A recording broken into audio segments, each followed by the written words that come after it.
যেমন আমরা একটা সেলিব্রেট করি কিভাবে, চল কাচ্চি খেয়ে আসি। 2024 সালে world wide software market size বলছে 970 বিলিয়ন মার্কিন ডলার। সেখানে বাংলাদেশ থেকে এক্সপোর্ট হয়েছে মাত্র 600 মিলিয়ন ডলার। যখন বিজিএম এর কোনো মিটিং হয় দেখবা যে 10টা অডি গাড়ি এসে থামছে, 20টা মার্সিডিজ এসে থামছে। আর আমাদের বেসিসের যখন কিছু হয় দেখবা যে পারলে মানুষ সাইকেল নিয়ে আসে আর কি। আমরা যারা সিসি প্লাস প্লাসে কাজ করেছি কিংবা জাভাতে কাজ করেছি, আমরা কিন্তু প্রায় 30 বছর কাজ করলাম, এখন পর্যন্ত এটার ডিমান্ড আছে। সিমিলারলি যারা রাস্ট করবে, যারা টাইপ স্ক্রিপ্ট করবে, বিশেষ করে যারা পাইথন করবে, তারা আগামী হয়তো 20-25 বছরে they can see the end to their career.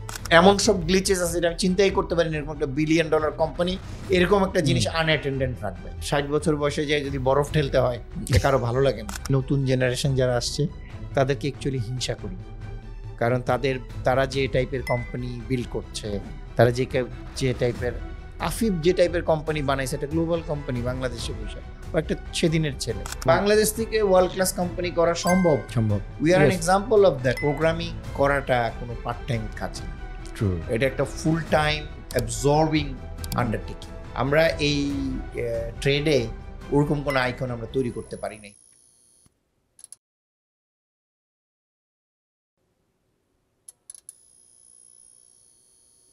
Hello everyone, interactive আড্ডা পডকাস্টের 26th এপিসোডে আপনাদেরকে স্বাগতম। আপনাদের সাথে হোস্ট হিসাবে আছি আমি সুমিত সাহা। নর্মালি আপনারা এখানে প্রমিকে দেখতে পান, বাট আজকে যিনি আমাদের গেস্ট হিসাবে আছেন তাকে আসলে ইন্টারভিউ করার জন্য আমাকে চুজ করেছে ইন্টারঅ্যাক্টিভ কেয়ার্স, যার কারণে এবং আমাকে একই সাথে নার্ভাস করে দিয়েছে। সো আজকে আমরা যাকে ইনভাইট করেছি তাকে আপনারা সবাই চিনেন এবং তিনি আমাদের টেক ইন্ডাস্ট্রির একজন আইকনিক ফিগার, এবং তিনি আজকে আমার এই নার্ভাসনেসের কারণ তিনি আমার শ্রদ্ধেয় বড় ভাইও একই সাথে, এবং একই সাথে আমরা তার কাছে আজকে যে ইনসাইটসগুলো পাবো, এমন অনেক ইনসাইটস পাবো যেগুলো আপনারা এর আগের কোনো পডকাস্টে শুনেননি বলে আপনাদের মনে হবে। খুবই মনোযোগ সহকারে আজকের এই পডকাস্টে আপনারা দেখবেন, উপভোগ করবেন, এবং আশা করি অনেক প্রয়োজনীয় জিনিস আপনারা আজকের এই পডকাস্ট থেকে জানতে পারবেন। তো আজকে আমরা আমাদের এই এপিসোডে ইনভাইট করেছি মনজুর মাহমুদ ভাইকে, এবং তিনি, আপনারা সবাই জানেন, তিনি ডেটাসফটের প্রেসিডেন্ট, এবং ডেটাসফট কোম্পানিটাকে চেনে না বাংলাদেশে মনে হয় টেক ইন্ডাস্ট্রিতে এমন কেউ নাই।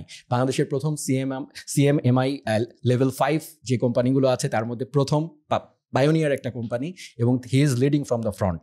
এবং তিনি আমাদের অনেকের জন্যই একটা ইন্সপায়ারেশন। ইনফ্যাক্ট আমার মতো মানুষ যারা আছি, আমরা যারা আপনাদেরকে অনেক সময় অনেককে এডুকেট করি বা শেখাই, আমাদেরকে যারা আসলে পথ দেখিয়েছেন বা আমাদের পথপ্রদর্শক হিসাবে আজকে ইন্ডাস্ট্রিতে আছেন, তাদের মধ্যে মনজুর ভাই একজন। সো আমি ওয়েলকাম করছি মনজুর ভাই, কেমন আছেন? আচ্ছা, ভালো আছি, আর আমাকে ইনভাইট করার জন্য ধন্যবাদ। থ্যাংক ইউ মনজুর ভাই। তো আপনার প্রথম প্রশ্ন হচ্ছে আপনার শরীর কেমন আছে? বিকজ শরীর এই জন্যই বলছি, because you are a fitness icon as well to me. I follow you at LinkedIn, এবং আপনি সেখানে প্রতিনিয়ত খুবই সুন্দর করে আপনার ফিটনেস এবং আরও ডিফারেন্ট ইন্টারেস্ট, প্রফেশনাল এরিয়ার বাইরেও আপনি অনেক কিছু শেয়ার করেন। তো এই জন্য জিজ্ঞেস করছি যে how are you right now, আপনার ফিটনেস কেমন আছে, এবং বাকিদেরকে এই ব্যাপারে কিছু বলতে চান কিনা? আমি যে কথাটা সবাইকে বলি সবসময়, জীবনে বড় কিছু করতে চাইলে শরীর এবং মনের স্বাস্থ্য খুব জরুরি। আর স্বাস্থ্য তো আর এমনি এমনি হয় না, স্বাস্থ্যকে যত্ন নিতে হয়। তো লাইফের আমার একটা অন্যতম প্রায়োরিটি হচ্ছে ফিটনেস। এবং আমি যেটা মনে করি,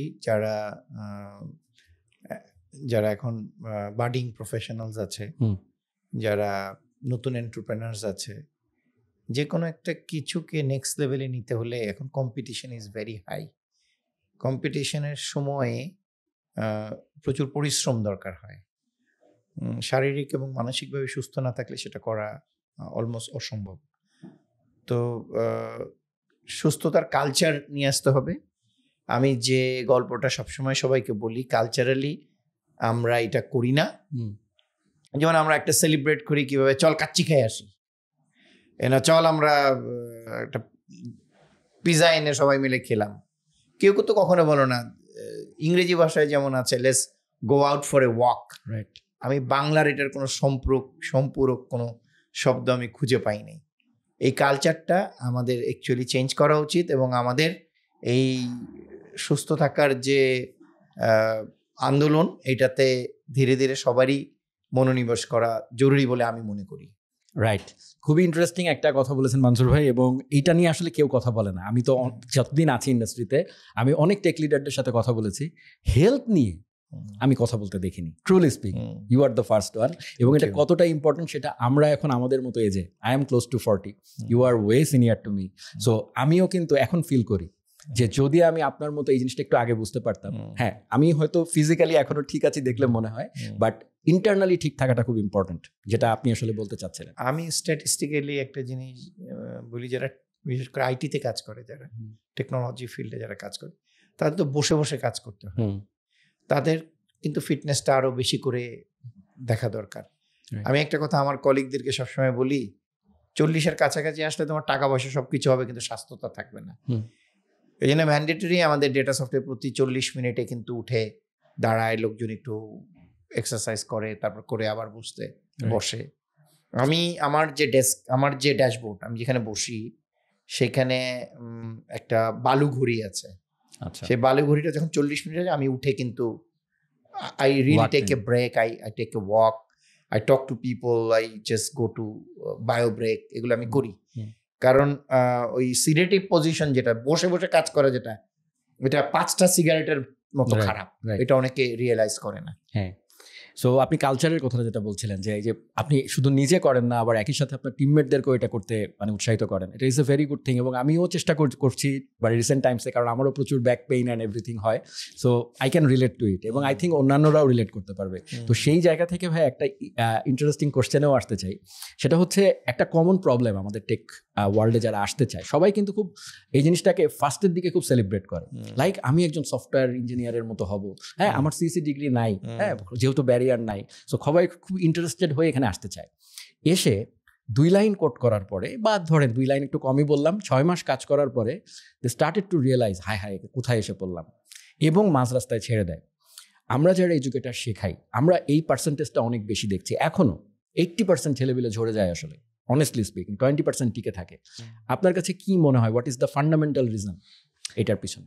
হ্যাঁ, আমার রিজনটা শুনতে অনেকের কাছে ভালো লাগবে না, কিন্তু the fact remains that there are two very prevailing cause. এটার একটা হলো, আমরা যারা এদেরকে অ্যাট্রাক্ট করছি, আমরা প্রকৃতভাবে তাদেরকে মেন্টরিংটা দিতে পারছি না। The fault lies with the leadership, one. আর সেকেন্ড জিনিস হলো, মানুষ শেখে তো আইকনের কাছ থেকে, ইউনো। আমরা এই ট্রেডে ওরকম কোনো আইকন আমরা তৈরি করতে পারি নাই, যাকে দেখলে তোমার মনে হবে wow what a man is passing by, কি একটা লোক হাইটে গেল আমার সামনে দিয়ে, ইউনো। ওই জায়গাটায় আমরা যাইতে পারি নাই। লুক অ্যাট আদার ট্রেড, যখন বিজিএম এর কোনো মিটিং হয়, দেখবা যে 10টা অডি গাড়ি এসে থামছে, 20টা মার্সিডিজ এসে থামছে। আর আমাদের বেসিসের যখন কিছু হয়, দেখবা যে পারলে মানুষ সাইকেল নিয়ে আসে আর কি, আর বাকিগুলো তো আর না হয় না বললাম।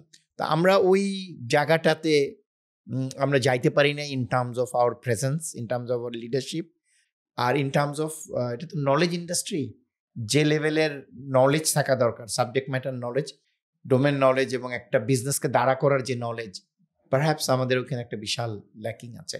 রাইট। আমি একটা কথা সুমিত সবসময় সবাইকে বলি, আমরা আইটি প্রফেশনাল আর আইটি সাপ্লাইয়ারের মধ্যে তফাৎটা বুঝি না, বুঝতে পারি না। রাইট। এই উদাহরণটা আমি অনেকবার দিয়েছি, সেটা হচ্ছে যারা যমুনা ব্রিজে ইট বালি পাথর সাপ্লাই দেয়, তারা তো সিভিল ইঞ্জিনিয়ার না, তারা সাপ্লায়ার। তো সিমিলারলি যারা টেকনোলজি বিক্রি করে, তাদেরকে ডেকে যদি আমি টেকনোলজি পলিসি বোঝার চেষ্টা করি, তাদেরকে দিয়ে যদি আমি মেন্টরিং করানোর চেষ্টা করি, ব্যাপারটা কি এক্স্যাক্টলি সেম না? এক্স্যাক্টলি। আমরা ওই মানুষগুলোকেই চিনি না যাদেরকে দিয়ে এই মেন্টরশিপ করানো দরকার, যাদেরকে আইকনিক ফিগার হিসাবে আমাদের দ্বারা করানো দরকার, যে this are our icon Sumit. এইখানে আমাদের একটা বিশাল ব্যর্থতা, হলিস্টিক্যালি অ্যাজ এ হোল। এই প্রবলেমটার হয়ে সলিউশন কি করা যায় বলে আপনি মনে করেন? মানে এটাকে হলিস্টিক্যালি যদি গভর্নমেন্ট কি আগে আসতে পারে, নাকি অন্য কোনো প্রাইভেট অর্গানাইজেশনগুলো আগে আসতে পারে? গভর্নমেন্টকে সবসময় পিছনেই থাকতে হবে, গভর্নমেন্টের কোনো রোল নাই এখানে, government will not help you. আসল জিনিস হলো, যারা এই ট্রেডে সত্যিকার ভাবে সৈনিক যারা, তাদের অ্যাকচুয়ালি আসা দরকার, তাদের কথা বলা দরকার, they should take their position. Right. আমাদের যারা এই ট্রেডে কাজ করে, বিশেষ করে যারা টেক ব্যাকগ্রাউন্ড থেকে আসে, আমরা একটু ব্যাক অফিস টাইপের লোক, we don't go to programs like this, we don't talk to people, আমরা মিডিয়াতে যাই না, আমরা কোনো সেমিনার সিম্পোজিয়ামে উই ট্রাই টু অ্যাভয়েড, 5টা দাওয়াত দিলে একটাই গেলাম।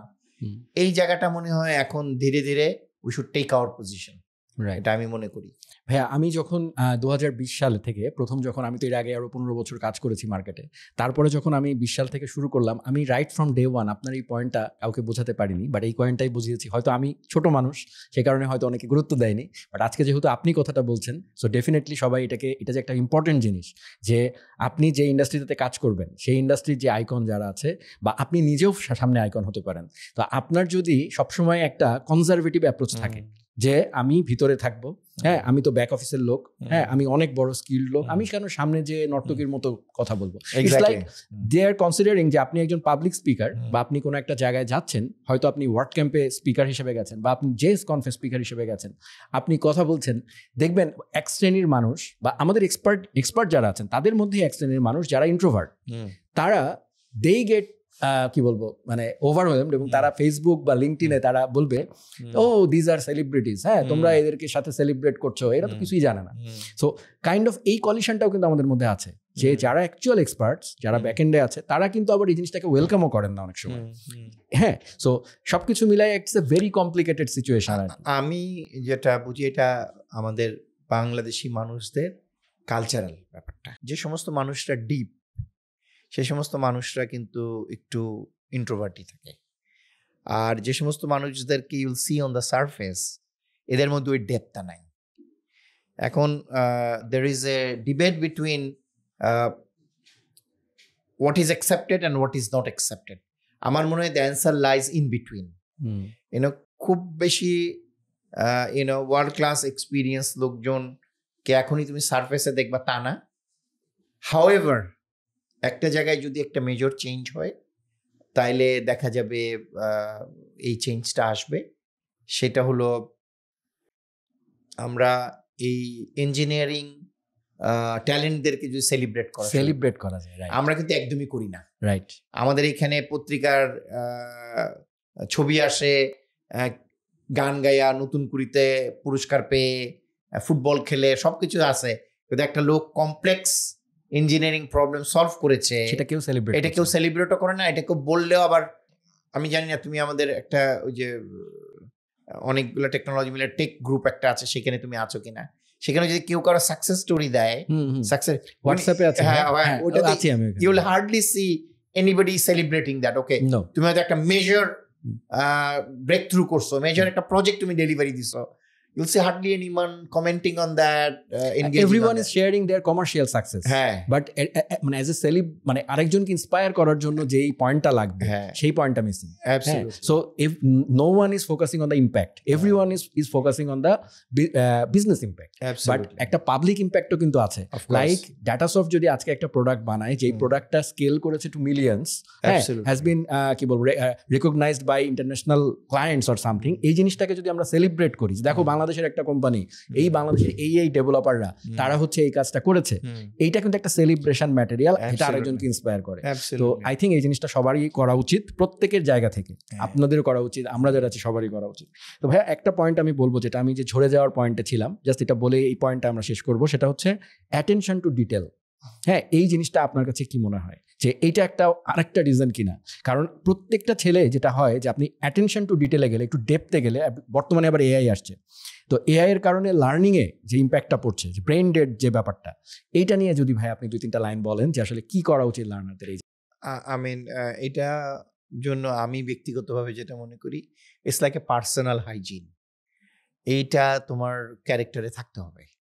যেমন যখন when you are working, মানুষের ব্রেনটা তো সিকোয়েন্সিয়াল, আমরা প্যারালালি 2-3-4টা কাজ করতে পারি না, তাহলে সবগুলাই ইম্প্যাক্ট পড়ে।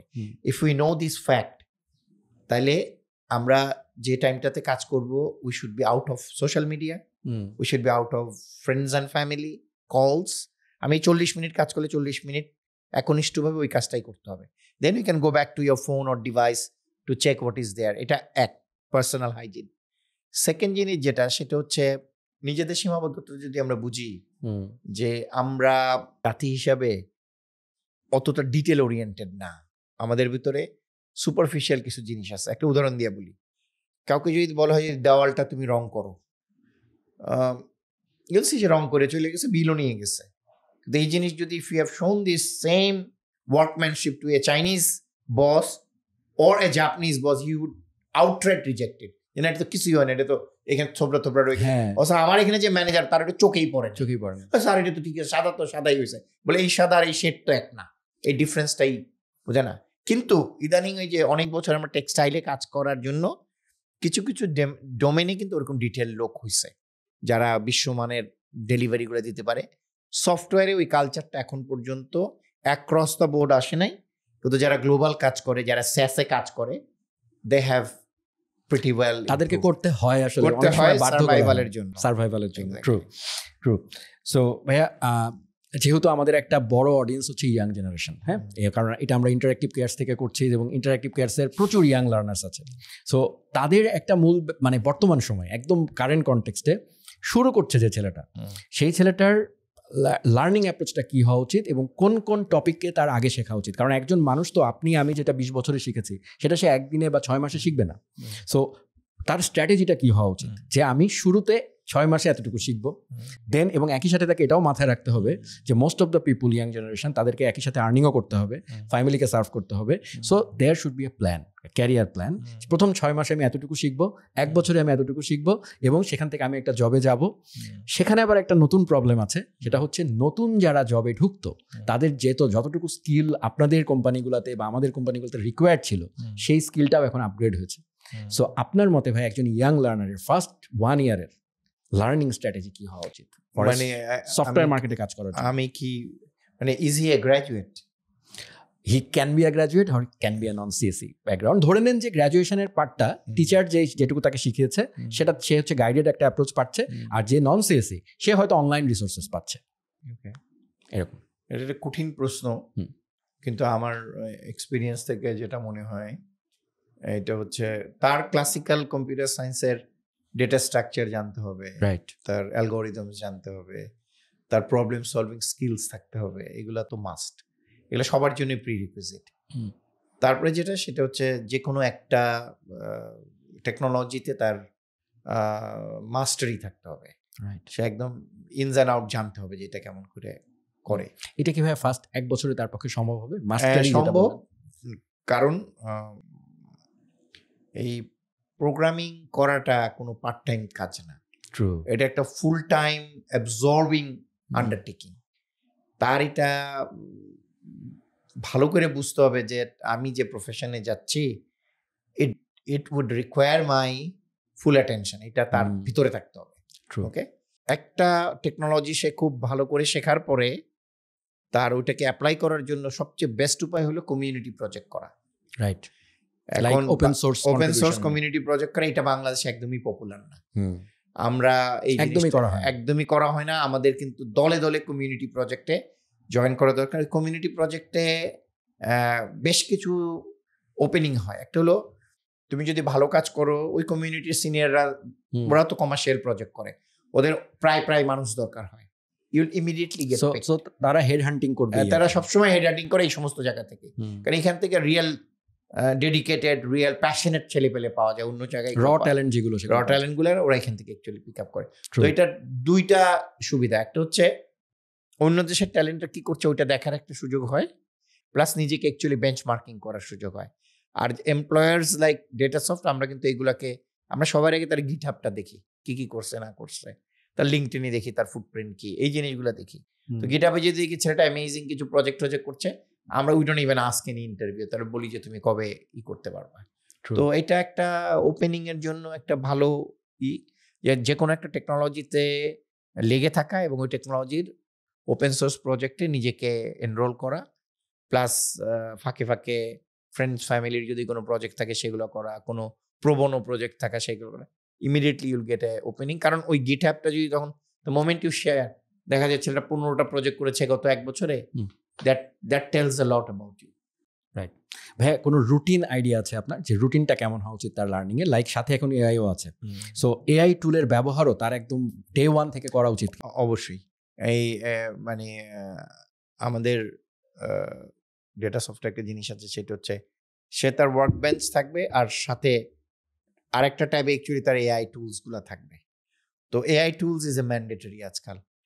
কিন্তু যারা লার্নার তারা ক্লাসিক্যাল কম্পিউটার সায়েন্সের জিনিসপত্র না যায় না, শুধু এআই দিয়ে যদি করার চেষ্টা করি, you'll be the biggest loser. কারণ এআই প্রচুর ভুলভাল জিনিস দেয় যেগুলো তুমি ডিবাগিং করতে পারো। কিন্তু ভাই একই সাথে ভুলভালের সাথে আরেকটা পয়েন্ট যদি আমি বলতে চাই, যেটা আপনার সাথে আমার এর আগের একটা ডিসকাশনে কথা হয়েছিল, যে ওই যে আমি বললাম attention to detail and everything, আমাদের যেহেতু আমরা মানে বাঙালি হিসাবেই আমরা এই জায়গাটায় দুর্বল, এবং আপনি দেখবেন এখন মানুষ বই পড়ে না।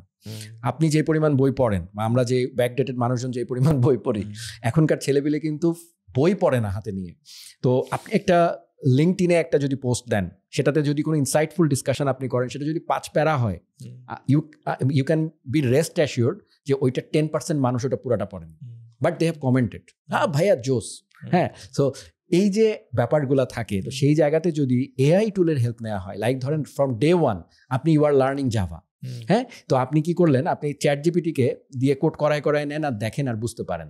সো কোডিং যারা করি আমরা, আমাদের কিন্তু ভাই মাসল মেমোরিটা খুব important, like it's our playground. So if we don't type our code, so ওইটা তো আমি যতই এআই কোড করি, I am against group project. অনেক আছে না যে 4 জনে মিলে এটা করেছি, কারণ 4 জনের মধ্যে অ্যাকচুয়ালি কাজ করে একজন, বাকি 3 জন কিন্তু ঘুরে গেলে। এটা ভার্সিটি লাইফ থেকে শুরু হয়। ওইটা হইতে হবে, কিবোর্ডটা আমার হাতে থাকতে হবে, রাইট। সো যার হাতে কিবোর্ড অ্যাকচুয়ালি সে শিখছে, nobody else has learned it. So that muscle memory is very important. We can take assistance from AI tools, but first আমাদেরকে হইতে হবে ওইটার মেইন কারিগর আর। সো থ্যাংক ইউ ভাইয়া, মানে গুড একটা পয়েন্ট ছিল। সো ভাইয়া আপনার আমি যদি আপনার ব্যক্তিগত লাইফটা বলি, হ্যাঁ, যে আপনার ইউনিভার্সিটি লাইফ বা আপনি তো ডেফিনেটলি আপনার কি ফ্রম ডে ওয়ান, লাইক ধরেন আপনি যখন কলেজে পড়েন, কলেজে পড়ার অবস্থায় আমি বিশ্বাস করি যে একটা ছেলের প্রথম ক্যারিয়ার ভিশন তৈরি হয়, লাইক আমি কি হব ফিউচারে। এর আগে অনেকে অনেক কিছু হতে চায়, আমি ট্রাফিক পুলিশ হতে চাইছি, আইসক্রিম বিক্রেতা হতে চেয়েছি, লাইফের বিভিন্ন সময়, ওটা কোনো ভ্যালুলেস এক্সপেকটেশন। বাট কলেজের পর থেকে আমরা একটু রিয়েলিস্টিক আমাদের শুরু হয়। আপনার লাইফে এটা কখন শুরু হয়েছিল যে I want to be something like this? আপনি কি এটাই হতে চেয়েছিলেন? থেকে হয়েছে, কারণ হচ্ছে কি আমরা একটু প্রিভিলেজ ফ্যামিলি ছেলে ছিলাম, ঢাকায় বড় হয়েছি, ছোটবেলা থেকেই অনেক কিছুতে অ্যাক্সেস ছিল। ওকে, তো আমি তৃতীয় জাতীয় বিজ্ঞান সপ্তাহে একটা বিবিসি মাইক্রো দিয়ে একটা সফটওয়্যার লিখছিলাম, তো ওটাতে প্রাইজ পাওয়া, আমার ইত্তেফাকে একটা ছবি ছাপা হয়েছিল, ক্ষুদে বিজ্ঞানী, ওয়াও, কম্পিউটারে কাজ করে। তো কত সালের কথা হবে ভাই? এটা মোস্ট প্রবাবলি 1982 কিংবা 83 এরকম, 82-83। এটা গভর্নমেন্ট ল্যাবরেটরি স্কুলে এটা হয়েছিল টুর্নামেন্টটা, মানে বাংলাদেশে পুরো বাংলাদেশ থেকে সব প্রজেক্ট নিয়ে এসেছিল। তো আই গট দ্য রিকগনিশন। এখন এই রিকগনিশনটা পাওয়ার পরে আমারও একটু উৎসাহ জাগলো, যারে এটা তো একটা দারুণ জিনিস। তো আমি বিভিন্ন ডিভাইস নিয়ে তখন থেকেই নাড়াচাড়া করি, আর সবসময় আমার আইটির প্রতি একটা আগ্রহ ছিল। সো আমার আসলে দিস ওয়াজ অলওয়েজ, আমার আসলে নেশা এবং পেশা একই জিনিস আসলে। এটা ভাইয়া কয়জনের সৌভাগ্য হয়? So definitely you are lucky, I was also lucky in that regard, but আরেকটু পরে একটু ডিফারেন্ট কনটেক্সটে। বাট আমি যে জায়গাটায় লাকি ফিল করি যে হোয়াট আই এনজয়েড, হ্যাঁ, আমি ওইটাকেই আমার ক্যারিয়ার বানাতে পেরেছি। এটা সব মানুষের কপালে হয় না, জোটে না। সো ইন দ্যাট অ্যাঙ্গেল ভাই আমি যেটা আপনাকে, মানে নেক্সট প্রশ্ন আসবে আমার, সেটা হচ্ছে এই যে আপনি যে কথাটা বললেন যে আপনি একজন ইয়াং ছেলে যখন ছিলেন, তখন আপনার যে অ্যাচিভমেন্টটা ছিল, হ্যাঁ, সেই অ্যাচিভমেন্টটাকে একটা national daily or anyone celebrate করেছিল, সো আপনাকে শোকেস করেছিল। সো আপনি কিন্তু ওই সময় ফাইন্যান্সিয়াল ব্যাপারগুলো চিন্তা করেননি। সো এই যে একটা আমাদের যে একটা ইয়ে থাকে, যে আমাদেরকে একটা জিনিস যে জীবনে টাচ করে, যে দেখো এইটা করেছি দেখে আজকে আমি, তাহলে আমি যে আরো একটু বেটার করি তাহলে আমি আরো বড় হয়ে যাব। সো এই সেলিব্রেশনটা আসলে আমার মনে হয় আমাদের পুরো টেক কমিউনিটি ধরেই করা উচিত, লাইক ইয়াং জুনিয়র্স যারা আছে, ছোট ছোট প্রজেক্ট করতেছে।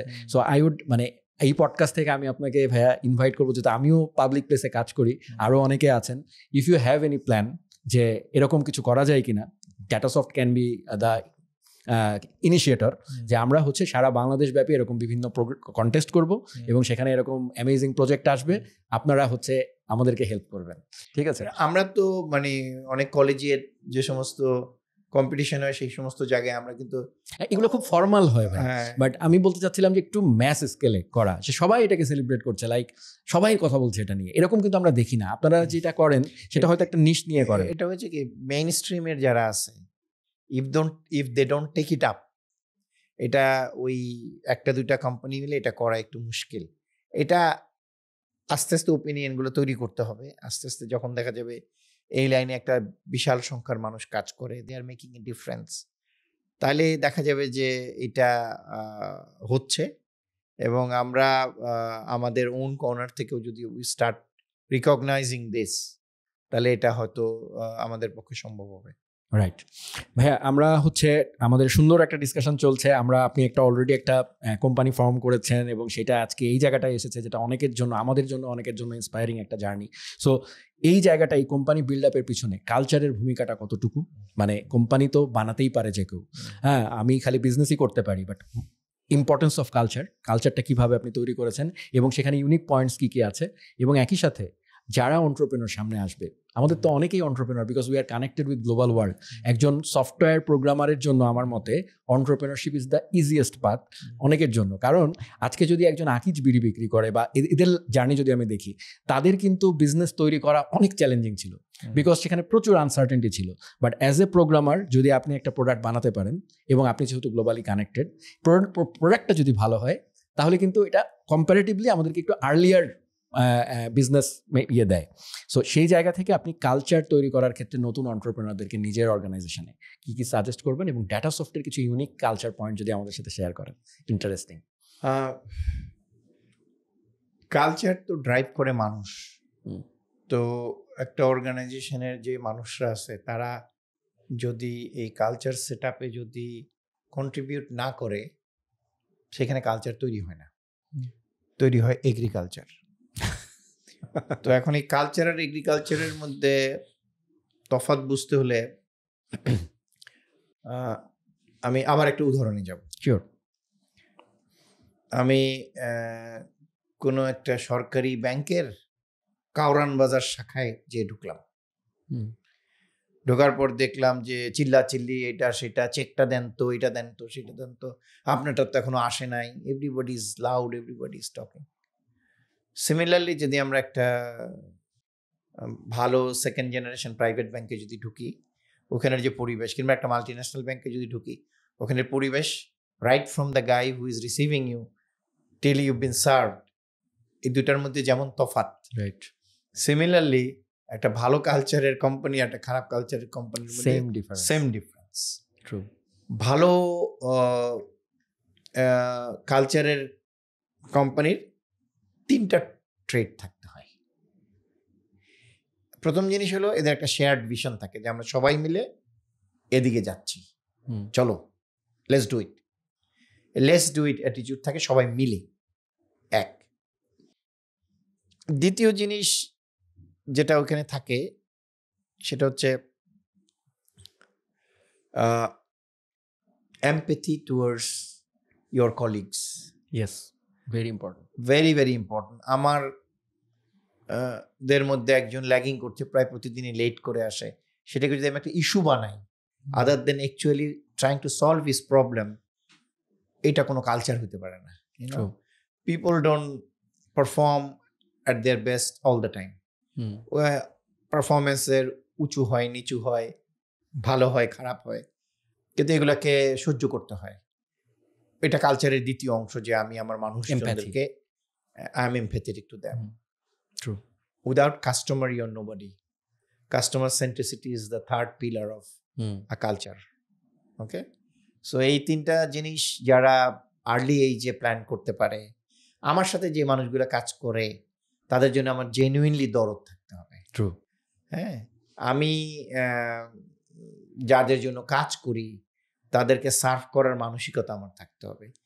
অনেকে আছে যে দেখা যায় যে লিপ সার্ভিস দেয়, না, হ্যাঁ হ্যাঁ হয়ে যাবে আপনারটা, ডিপ ডাউন আমি জানি এটা আসলে হবে না, এটা কালকে সকালের আগে হবে না। বাট আমি উইন্ডো ড্রেসিং করতেছি, আমি এটার একটা I am trying to make it up and say that আমরা দেখছি, আপনি একটু অপেক্ষা করুন, আমরা দেখছি। হ্যাঁ, এবং এটা অনেকেরই আছে, অনেক সোকল মাল্টিন্যাশনালেরও জিনিসটা আছে, যে এরা এই জিনিসগুলোকে মানে ঠিকভাবে গরজ করে না। আমি একটা ছোট গল্প বলতে চাচ্ছি এই কনটেক্সটে। আমি রোমে গেছি। হ্যাঁ, রোমে যাওয়ার পরে আমি যেখানে চেক ইন করবো সেখানে ক্রেডিট কার্ডের ডিটেল ছাড়া চেক ইন করা যায় না। তো সামহাও আমার ক্রেডিট কার্ডটা কাজ করছে না। তো আমি বাংলাদেশে ওই ব্যাংকে ফোন দিলাম, তার ইন্ট্রোডাকশন এবং তার লম্বাই দিয়ে আপনাকে ধন্যবাদ কর, আমি যতই বলছি আমি ইন্টারন্যাশনাল কল করেছি, আমার কোনো ব্যালেন্স নাই, আমি একটু বিপদে আছি, আমাকে তাড়াতাড়ি এই কাজটা, ধন্যবাদ আপনাকে একটু হোল্ড করাচ্ছি, এরকম বলে সে আমার ওখানে কিন্তু ব্যালেন্স শেষ হয়ে গেল। আমি সারা রাত 3টার থেকে শুরু করে সকাল এখানে খোলা পর্যন্ত আমি কিন্তু ওই বাইরে ঠান্ডায় দাঁড়ানো। They didn't have the sense of urgency, ওই কালচারটাই নাই আসলে ওদের। এমনি সুন্দর বিল্ডিং, সবকিছু সুন্দর, কিন্তু ভিতরের মানুষগুলারই ওই ওরিয়েন্টেশনটা নাই। You don't have to be live in a skyscraper to be a great company. Great company হলো সব এইখানে, where you built. অ্যাকচুয়ালি খুবই খুবই খুবই মানে ভ্যালুয়েবল ভাই একটা কথা বলেছেন আপনি, যে সবাই হয়তো মনে করতে পারে, ইনফ্যাক্ট এই পারসেপশনটা সবারই আছে। টাটা সফট, আমরা যখন শ্যামলীর ওখান দিয়ে আসি, হিউজ একটা বিল্ডিং, হ্যাঁ, একটা জোস লোগো ঝলঝল করছে। সো যারা ইয়াং আছে তারা মনে করে একদিন যদি এই কোম্পানিতে আসতে পারতাম, তারপরে যখন সেই কোম্পানিতে যাওয়ার সুযোগ পায় তখন সে চিন্তা করে কত ফর্মাল থাকবে জিনিসটা। বাট সেই কোম্পানির একজন লিডার যখন বলছেন যে actually the thing lies here, so এবং একই সাথে বড় একটা মানুষকে একদম কি বলবো সফট একটা জায়গায় যে আপনারা নিয়ে আসছেন, যে এমপ্যাথেটিক যেই কথাটা বললেন, এবং আমাদের ছোট ছোট অর্গানাইজেশন আমরা যারা করেছি সেখানেও আমি দেখেছি যে অ্যাকচুয়ালি এই এমপ্যাথির জিনিসটাই ম্যাটার করে। আরেকটা খুব ইম্পর্টেন্ট পয়েন্ট, হয়তো ভাইয়া আপনিও এগ্রি করবেন, আমার কাছে মনে হচ্ছে সেটা হচ্ছে ওনারশিপ। যদিও আপনি যে পয়েন্টগুলো বললেন এই পয়েন্টগুলো জোড়া লেগেই ওনারশিপটা হয়, যে এবং এইটাই অ্যাকচুয়াল জিনিস যেটা আসলে একজন টিম ম্যানেজারের মানে টিম মেম্বারের মধ্যে থাকা উচিত, যে আমার টিম মেম্বার মিসিং, হ্যাঁ, but I own the project, it's my project, it's not my company project, I will do that. হ্যাঁ, so thank you so much ভাইয়া, এই পয়েন্টটা আপনার কাছ থেকে আসা, যেটা ইয়াং এন্টারপ্রেনারদেরকে আসলে অ্যাটলিস্ট কালচারের এই ব্যাপারটায় হিটলারই আচরণ করা থেকে বিরত। হ্যাঁ, এগুলো হচ্ছে কি, পিপল ফাইন্ডস দ্যাট আউট। তুমি চালাকি করবা, তুমি কারোর সাথে করে ওটা একদিন সে বাইর করে ফেলবে যে আমার সাথে সুমিত ভাই আমার সাথে কিন্তু এরকম করছিল, আসলে তার এটা করা উচিত হয় নাকি। আমরা একটা জায়গায় যেটা মানে আমাদের বাংলাদেশের একটা একটু টেকনিক্যালে যাচ্ছি আর কি, যেহেতু আমাদের অডিয়েন্স হচ্ছে টেকনিক্যাল জিনিসটাই এক্সপেক্ট করছে। সো কোড টেকনোলজি নিয়ে একটু কথা বলতে চাই, যে আপনারা তো ভাইয়া হচ্ছে যখন কোনো মানুষকে রিক্রুট করেন তখন আপনারা তো ডিফারেন্ট স্ট্যাকে কাজ করছেন, ডিফারেন্ট প্রোগ্রামিং ল্যাঙ্গুয়েজে কাজ করছেন। সো আমাদের প্রোগ্রামারদের একটা মাইন্ডসেট হচ্ছে, আমি যেটা শিখেছি, লাইক আমি জাভা শিখেছি বা আমি সি শিখেছি বা আমি পিএইচপি শিখেছি, আমি চেষ্টা করব যেই প্রজেক্টটি আসুক না কেন আমি যা শিখেছি সেটার সাথে ওইটাকে মানে প্রজেক্ট পরে আগে আমি যা পারি সেটার সাথে প্রজেক্টকে অ্যালাইন করা এবং ক্লায়েন্টকেও ওইটাই বোঝানোর চেষ্টা করা। সো এই জায়গাটায় আমি আপনার কাছে যেটা আমার প্রশ্ন, কমপ্লেক্স প্রশ্ন, সেটা হচ্ছে একজন প্রোগ্রামার জেনারেল পারপাস কেমনে হতে পারে? হ্যাঁ, লাইক ধরেন কোড করেই থাকবে সে, কিন্তু তার তো ল্যাঙ্গুয়েজ এনিথিং হতে পারে। বাট একজন বিগিনার বলেন বা একজন লার্নার, সেই জেনারেল পার্সপেক্টিভটা কিন্তু প্রথম এক বছরে তার জন্য ফিগার আউট করা খুব টাফ হয়ে যায়। যেমন আমি আমার ক্যারিয়ার শুরু করেছিলাম পিএইচপি দিয়ে, আমি প্রোগ্রামিং ফান্ডামেন্টাল শুরু করেছি, আপনি হয়তো সি দিয়ে শুরু করেছেন, বাট যে আরও অন্য কোনো রুবি দিয়ে শুরু করছে আরেকজন। কিন্তু প্রোগ্রামিংয়ের যে মেইন বিউটিটা সেটা হচ্ছে ওটার জেনারেল জিনিসটা বের করে নিয়ে আসা, so that if my language changes I will কোপ উইথ ইট। সো এই মাইন্ডসেটটা তার গ্রো করার ব্যাপারে আপনার সাজেশন কি থাকবে, এক্সপার্ট অ্যাডভাইস কি? এটার জন্য আসলে লো লেভেল প্রোগ্রামিং এ কাজ করা দরকার, যেমন সি। জি, C is mother of all language. যারা সি ভালো জানে তাদের অন্য কোনো ল্যাঙ্গুয়েজে, আর পরে অবজেক্ট ওরিয়েন্টেড কনসেপ্টটা যদি সে ঠিক মতো বুঝে, এই দুইটা জিনিস বুঝলে তার যে কোনো ল্যাঙ্গুয়েজে শিফট করা। সো আপনার রেকমেন্ডেশন হচ্ছে start with C, at least 5-6 months with it, ভালো মতো শেখো, মেমোরি ম্যানেজমেন্ট এভরিথিং সবকিছু শেখো, দেন সংক্ষেপে কিভাবে করা যায় তুমি সি প্লাস প্লাসে যাও। রাইট। ওকে মনজুর ভাই, আমরা যে বিষয় নিয়ে কথা বলছিলাম, আমরা কালচার নিয়ে কথা বললাম, আমরা লার্নিং অ্যাপ্রোচ কী হওয়া উচিত ইয়াংদের সেগুলো নিয়ে কথা বললাম। এবার আমরা একটু ডেটাতে আসি, হ্যাঁ, অ্যাকচুয়াল বিজনেসে আসি, যেটা আসলে অ্যাকচুয়াল সেন্টার পয়েন্ট। যে বিজনেস যদি না থাকে তাহলে লার্নিং করেই বা কী হবে? Because what ever I am learning, কোনো না কোনো কোম্পানিকে সার্ভ করবো, সেটা আমার নিজের হতে পারে বা অন্যের হতে পারে, but at the end of the day business is important.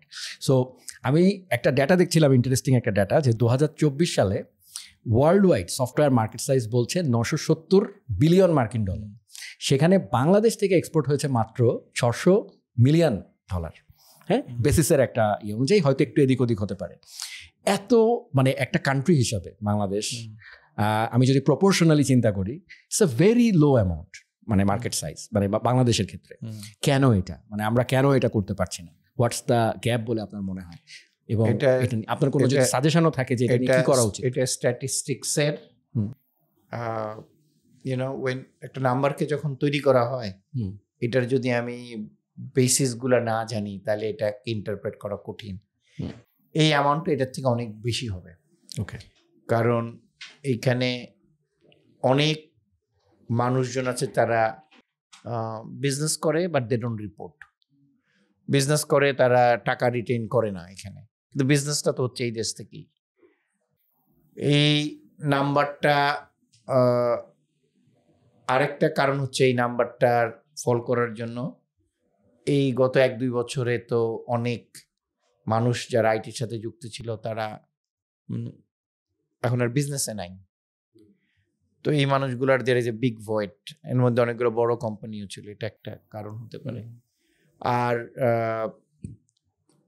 অনেক দেশে আমি দেখেছি যে জিনিসগুলা ইম্পোর্ট সাবস্টিটিউট যেগুলা, সেগুলোকে তারা এক্সপোর্ট হিসাবে ধরে।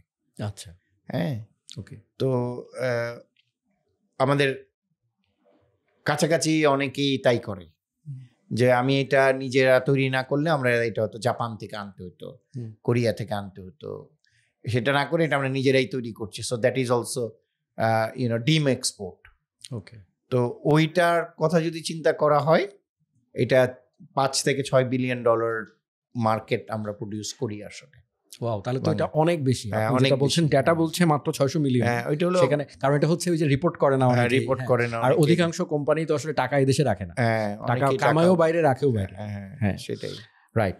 সো ভাইয়া, আরেকটা পরের যে এটা বলবো, যেহেতু বাইরে আমরা গ্লোবাল নিয়ে কথা বলছি, সে যে আমি যদি সফটওয়্যারের অ্যাঙ্গেল থেকে চিন্তা করি, হ্যাঁ, কোম্পানিটা যদি গুগল হয়, অ্যামাজন হয়, তারা একটা সফটওয়্যার বিক্রি করে, ডেটা সফট একটা সফটওয়্যার বিক্রি করে, বা আমি ধরে নিলাম আরও মিড সাইজ, স্মল সাইজ, সবারই তো কন্ট্রিবিউশন আছে ইন্ডাস্ট্রি, তারাও একটা কোডই কিন্তু প্রডিউস করে at the end of the day, big scale আর স্মল স্কেল। এই যে কোড রিভিউ একটা কালচার আছে, হ্যাঁ, যে একটা আমরা যে কোডটা লিখি, that code should be good code. আমরা সবসময় বলি কোড ইজ পোয়েট্রি, এই যে বিভিন্ন কথাবার্তা বলি, সবাই অনেকে বলে এগুলো ভুয়া কথা, কোড ইজ পোয়েট্রি কেমনে হয়? হ্যাঁ, তো গুড কোডের গুরুত্বটা কতটুকু? বিকজ আপনার দৃষ্টিতে গুড কোড ইম্পর্টেন্ট, নাকি এনিথিং দ্যাট ওয়ার্কস, কাজ করছে, দ্যাট ইজ ইম্পর্টেন্ট, নাকি এর মাঝখানে কোনো অপটিমাম জায়গা আছে? হ্যাঁ, এই জায়গাটায় আপনাদের আমার মনে হয় অপটিমাম জায়গা আছে। সেটা হচ্ছে এটা হলো চটি জুতা কেনার মতো অবস্থা। এটা 100 টাকায় জুতা পাওয়া যায়, আবার বিয়ের চটি হয়তো 5000 টাকাও হতে পারে। তো আমাদের কোডের অবস্থা হলো ওরকম। কিছু কোড আছে it will suffice the need, আর কিছু কোড আছে এটার ব্যাপারে অনেক সতর্ক থাকতে হয়। কারণ সামান্য কোডের আনস্টেবিলিটি, সামান্য কোডের কোনো এক্সেপশন যদি রেইজ করে, দ্যাট ক্যান বি ফ্যাটাল।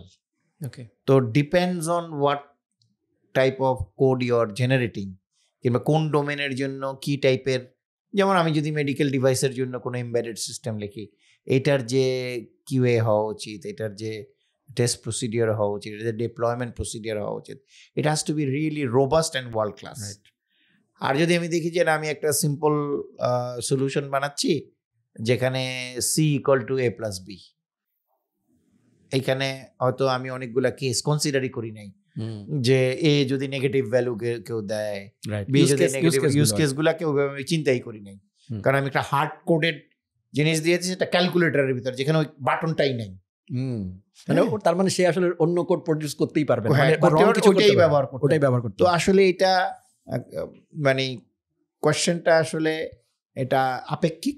এটা however again good code is a company hygiene. কোনো কোম্পানির কোড দেখলে আমরা বুঝি যে এটা ওদের তৈরি, প্রপার ইন্ডেন্টেশন করা, প্রপার কমেন্টেড করা, এবং প্রপারলি টেস্টেড, এটা বোঝা যায়। টেস্টের সাইকেল কি বোঝা যায়, টেস্ট রিপোর্টে তাদের সীমাবদ্ধতা তারা বলে দেয়। ওগুলো দেখলে, ডকুমেন্টেশন দেখলে বোঝা যায় যে এটা গুড হাইজিনের কোড। আর ব্যাড হাইজিনের কোডও দেখলে বোঝা যায়, মানে এটা if you are an experience developer, তোমার যদি দায়িত্ব থাকে কোনো ইউজার অ্যাকসেপ্টেন্স প্রসেসে কাজ করার, ইউল ইমিডিয়েটলি রিয়েলাইজ দ্যাট এটা বাজেভাবে করার, এটা ভালোভাবে করা। রাইট। সো ভাই, তাহলে এই জায়গা থেকে একটা প্রশ্ন চলে আসে, এর আগে তো সব কোড, আর যাই হোক, সব কোড হিউম্যান করতো। এখন নতুন কিছু ট্রেন্ডিং জিনিস আসছে, ভাইব কোডিং, বা ধরেন ডিফারেন্ট ওয়েতে। তো আপনাদের কোম্পানিতে আপনারা কতটুকু ভাইব কোডিং ইন্ট্রোডিউস করেছেন, বা সেই ক্ষেত্রে কোড রিভিউ প্রসেস কি হিউম্যান করছে নাকি সেটাও আপনারা এআইকে দিয়ে করাচ্ছেন, বা এখন কি চেঞ্জটা আসছে আর কি নতুন করে? কারণ এটা তো একই সাথে গার্বেজ কোডও প্রডিউস করছে অলরেডি। সো সেইটাকে করার জন্য আমরা মানুষের ইনভলভমেন্টস কমিয়ে হয়তো যে কাজটা 10 জন করতো এখন হয়তো 3 জনকে দিয়ে করাচ্ছি, ওয়ারএজ সেটাকে আবার চেক করার জন্য আরেকটা লেয়ার রাখা লাগছে। সো আপনারা কিভাবে? ইন জেনারেল মানুষের প্রোডাক্টিভিটি অনেক বেড়েছে, ওয়ান। দ্বিতীয় জিনিস হলো এআই থেকে জেনারেট করা যে সমস্ত কোড মানুষ ব্যবহার করে, গত 1-1.5 বছরে মানুষ সতর্ক, জানে যে এখান থেকে গার্বেজ বের হয়। আচ্ছা, তো ওই রিভিউগুলো কিন্তু তারা কেয়ারফুলি করে। সো এটা is part of their process. তো প্রত্যেকটা অর্গানাইজেশন যারা সফটওয়্যার ডেভেলপমেন্ট, প্রোডাক্ট ডেভেলপমেন্টের সাথে জড়িত, তাদের কিন্তু এআইটা এমব্রেস করতে হবে for good. Right, okay. So সেই ক্ষেত্রে ভাই আপনারা কোড রিভিউর ক্ষেত্রে আমি যদি একটু টেকনিক্যালি যাই, যে নর্মালি রিভিউটা আপনারা কি হোলিস্টিক্যালি করেন, নাকি হচ্ছে ধরেন ফর এক্সাম্পল আপনি একটা ফিচার করলেন, ফিচার বাই ফিচার রিভিউ, হ্যাঁ সেই ক্ষেত্রে আমার কোড বেস কম হবে। কিন্তু আমি যদি এখন একটা জেনারেল প্রম দেই, যদি আপনার একটু হতেই পারে টিমে হয়তো একজন একটা জেনেরিক প্রম দিয়েছে যে ডু দিস, হ্যাঁ, বা এই টাইপের একটা কমেন্ট দিয়েছে, সেটা হয়তো অনেক বড় একটা code base, 10,000 line code base vibe coded. In that angle যিনি রিভিউ করবেন, ওইটা তখন কি তার জন্য একটা কমপ্লেক্স প্রসিডিউর হয়ে যাচ্ছে না, যে আমি এত বড় রিভিউ প্রসেস দিয়ে যাচ্ছি, হ্যাঁ, নাকি আপনারা মাইক্রো লেভেলে রিভিউ করছেন? এটা আমি আমার স্টেজ থেকে এই উত্তরটা আমি দিতে পারবো না, কারণ আমি এখন প্রোডাক্ট ডেভেলপমেন্ট। বাট আপনি জেনারেল পারপাসে আমরা তো ইউনিট টেস্টিং হয়, ইউনিট রিভিউ হয়, তারপরে আমরা একসাথে ইন্টিগ্রেশন করেও আবার রিভিউ করি, টেস্টিং করি। সো দুইটাই আসলে করা হয়, সো ওভারঅল আপনি বিলিভ করেন প্রোডাক্টিভিটি ইজ হায়ার, অনেক হায়ার। ট্রু, ঠিক আছে ভাই। ওকে, সো ভাইয়া এরপর আমরা যেহেতু ডেটা সেগমেন্ট নিয়ে কথা বলছিলাম, তো ইকোনমিতে ডেটার ভূমিকা, আমি আমার অ্যাঙ্গেল থেকে আপনাকে বলি, আমি যেহেতু মার্কেটিং সলিউশন নিয়ে প্রচুর কাজ করেছি, সো টেলকোর সাথে কাজ করা হয়েছে আমার, এবং আমি দেখেছি যে প্রচুর ডেটা টেলকোর কাছে আছে, মানে হিউম্যাঙ্গাস অ্যামাউন্ট অফ ডেটা তাদের কাছে আছে, এবং they can change Bangladesh with that data, but they are not using that. At the same time প্রচুর নিউজ পোর্টালের কাছে অনেক ডেটা আছে, হ্যাঁ। সো এরকম যে ডেটাগুলো আছে ভাই, এই ডেটাগুলোর সাথে আমরা জানি data is the next oil, মানে ইনফ্যাক্ট কারেন্ট অয়েল আর কি। ডেটা যদি বন্ধ হয়ে যায়, অয়েলের মতো সব পুরাটা কলাপস করবে। সো ডেটার ভূমিকাটা কতটুকু, এবং ডেটা নিয়ে যারা কাজ করবে বা ডেটা সায়েন্স নিয়ে যারা পড়াশোনা করবে, তাদের জন্য ক্যারিয়ার কোনো গাইডলাইন বা আইডিয়া আপনার আপনি দিবেন কিনা, মানে তাদেরকে অ্যাডভাইস দিবেন কিনা? ডেটা নিয়ে কাজ করার সবচেয়ে বড় যেটা প্রয়োজনীয়তা, সেটা হলো আমি ডেটাটা কোথায় ব্যবহার করব। ইউজ কেসটা আমার ক্লিয়ারলি বুঝতে হবে, যে আমি কোন প্রবলেম সলভ করার জন্য কি ডেটা ব্যবহার করব, এক। দ্বিতীয় হলো ডেটার কোয়ালিটি কি, যে আমি যে ডেটাগুলো নিব সেটার কোয়ালিটি অফ ডেটা কতটা ভালো, এটা চেক করা এবং ওইটা ভালোভাবে চেক করা।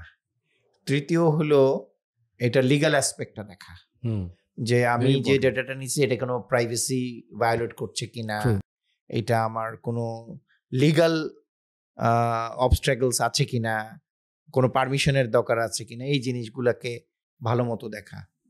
আর last but not the least, সেটা হলো এই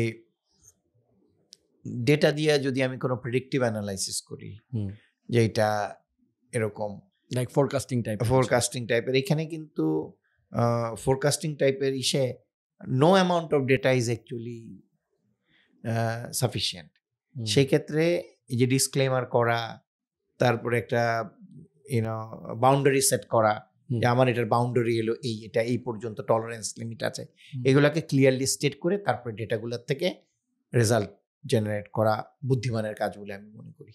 রাইট। সো আপনি কি মনে করেন ভাই আমাদের যে পরিমাণ লোকাল ডেটা আছে, হ্যাঁ, লোকালাইজড ডেটা, যেটা আমি ওভারঅল বলছি না, সেটা কি প্রপার ইউজেস এখন আমরা করতে পারছি, বা এটা 100% কি আমরা ইউটিলাইজ করতে পারছি, নাকি প্রচুর গ্যাপ আছে? কারণ এটা নিয়ে কিন্তু একটা অনেক কথা হয়, আমি প্রচুর সেশনে দেখি বড় বড় স্পিকাররা এসে এই ডাটার ভ্যালুই বুঝান এবং বলেন যে বাংলাদেশের সফটওয়্যার কোম্পানিগুলো প্রপার ডাটা ইউটিলাইজ করতে পারে না, বা এই জিনিসগুলো। ওই যে আমি তৃতীয় স্তম্ভ যেটা বলেছি সেটা হলো লিগ্যাল অ্যাসপেক্ট। আছে টেলকোর কাছে ডেটা, সে কি আমার ওই তার বেস স্টেশনে ওখানে যার বসবাস করে ওই ডেটা কি সে আমাকে দিবে না? এক্স্যাক্টলি। হ্যাঁ, কিন্তু এগুলো ডেটাগুলো যদি তারা রিসার্চ পারপাসে যদি একাডেমিয়ার কাছে দিত, সেটা অনেকটা আগাইতো। এই কালচারটা অ্যাকচুয়ালি গড়ে নাই, কারণ আমাদের সোসাইটি যেটা ডেটা ড্রিভেন সোসাইটি, আমি সিদ্ধান্ত নেই ডেটা দেখে।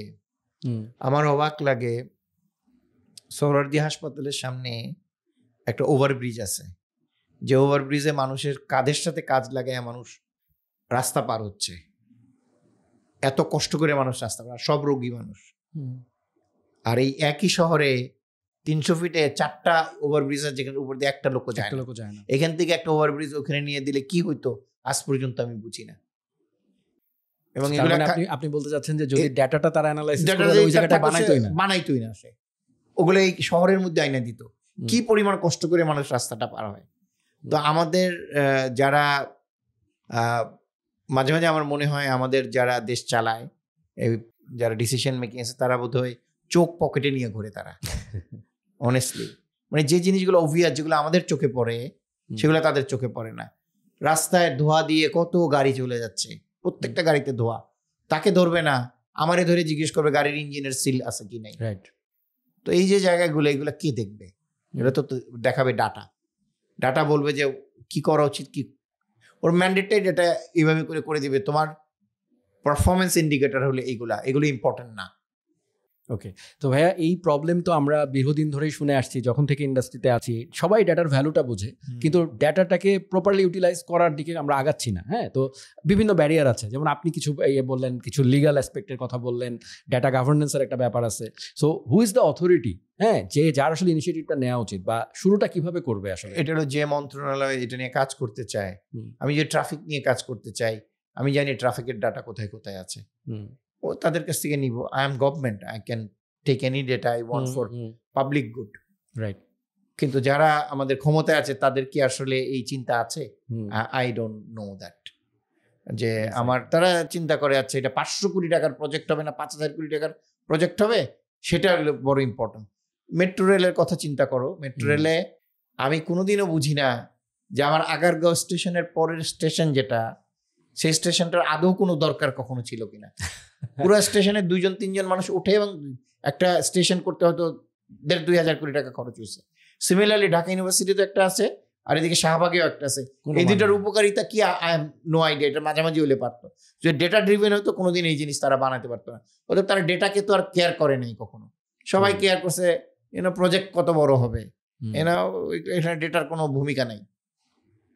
সো তার মানে ডেটা ভ্যালুয়েবল বুঝবো সবাই, বলবো সবাই, কিন্তু আলটিমেটলি আমরা প্র্যাকটিক্যালি এটাকে আসলে করার জন্য করব। It is all about governance. তোমার যদি রাজনৈতিক ঠিক হয়, দেশের সবকিছুই ঠিক হয়ে যাবে। সো এই জায়গাটা তো ভাইয়া, তার মানে আমরা আপনি যেটা বলতে চাচ্ছেন, সলিউশন তো একটাই, সেটা হচ্ছে লিডারশিপে যারা যাবে, তাদের মধ্যেও এই ব্যাপারগুলো বুঝতে হবে। ডেটা জিনিসটা কি, ডেটার গভর্নেন্স কি, ডেটার এথিক্যাল স্ট্যান্ডার্ডগুলো কি হওয়া উচিত, সবকিছু নিয়ে তার মানে তাদেরকে জানতে হবে। So those expert should go there. আসল জিনিস হলো, এখন তো আমার ক্ষমতায় থাকতে কোনো ডেটার দরকার হয় নাই। আমি পাবলিক গুড করি আর না করি, আই ডোন্ট কেয়ার, আমি ক্ষমতায় ছিলাম। তো ওই চর্চা যতদিনে না যাবে, যখন বুঝবে যে আমি শহরের মেয়র হইছি, মানে খন্দ কতগুলো আমি যাতে বলতে পারি রিয়েল টাইমে, আমার জবাবদিহিতা থাকবে। এখন তো কোনো জবাবদিহিতা ছিল না।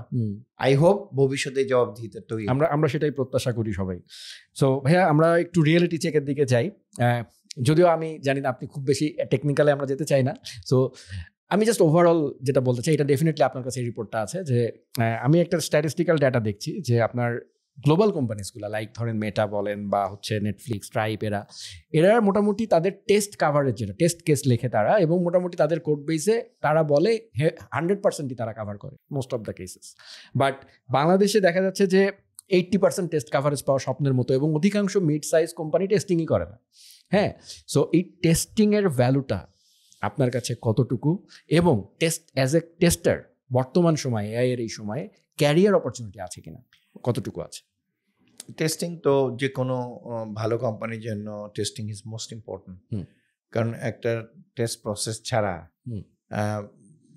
সফটওয়্যার ডেভেলপমেন্ট লাইফ সাইকেল যেমন important, testing life cycle is equally important. দুইটা মিলিয়ে একটা সফটওয়্যার রিলিজ হয়। তো এইটা যে কোম্পানির ম্যানেজমেন্ট না বুঝে, তাদের বিজনেস অফ সফটওয়্যারে তারা বেশি দিন থাকতে পারে না, কারণ তাদের প্রোগ্রাম বাগ ফিক্স করতে করতে তাদের জীবন শেষ, রিলিজ ম্যানেজমেন্ট করতে করতে তাদের জীবন শেষ। এটা আসলে খরচ অনেক বেড়ে যায়।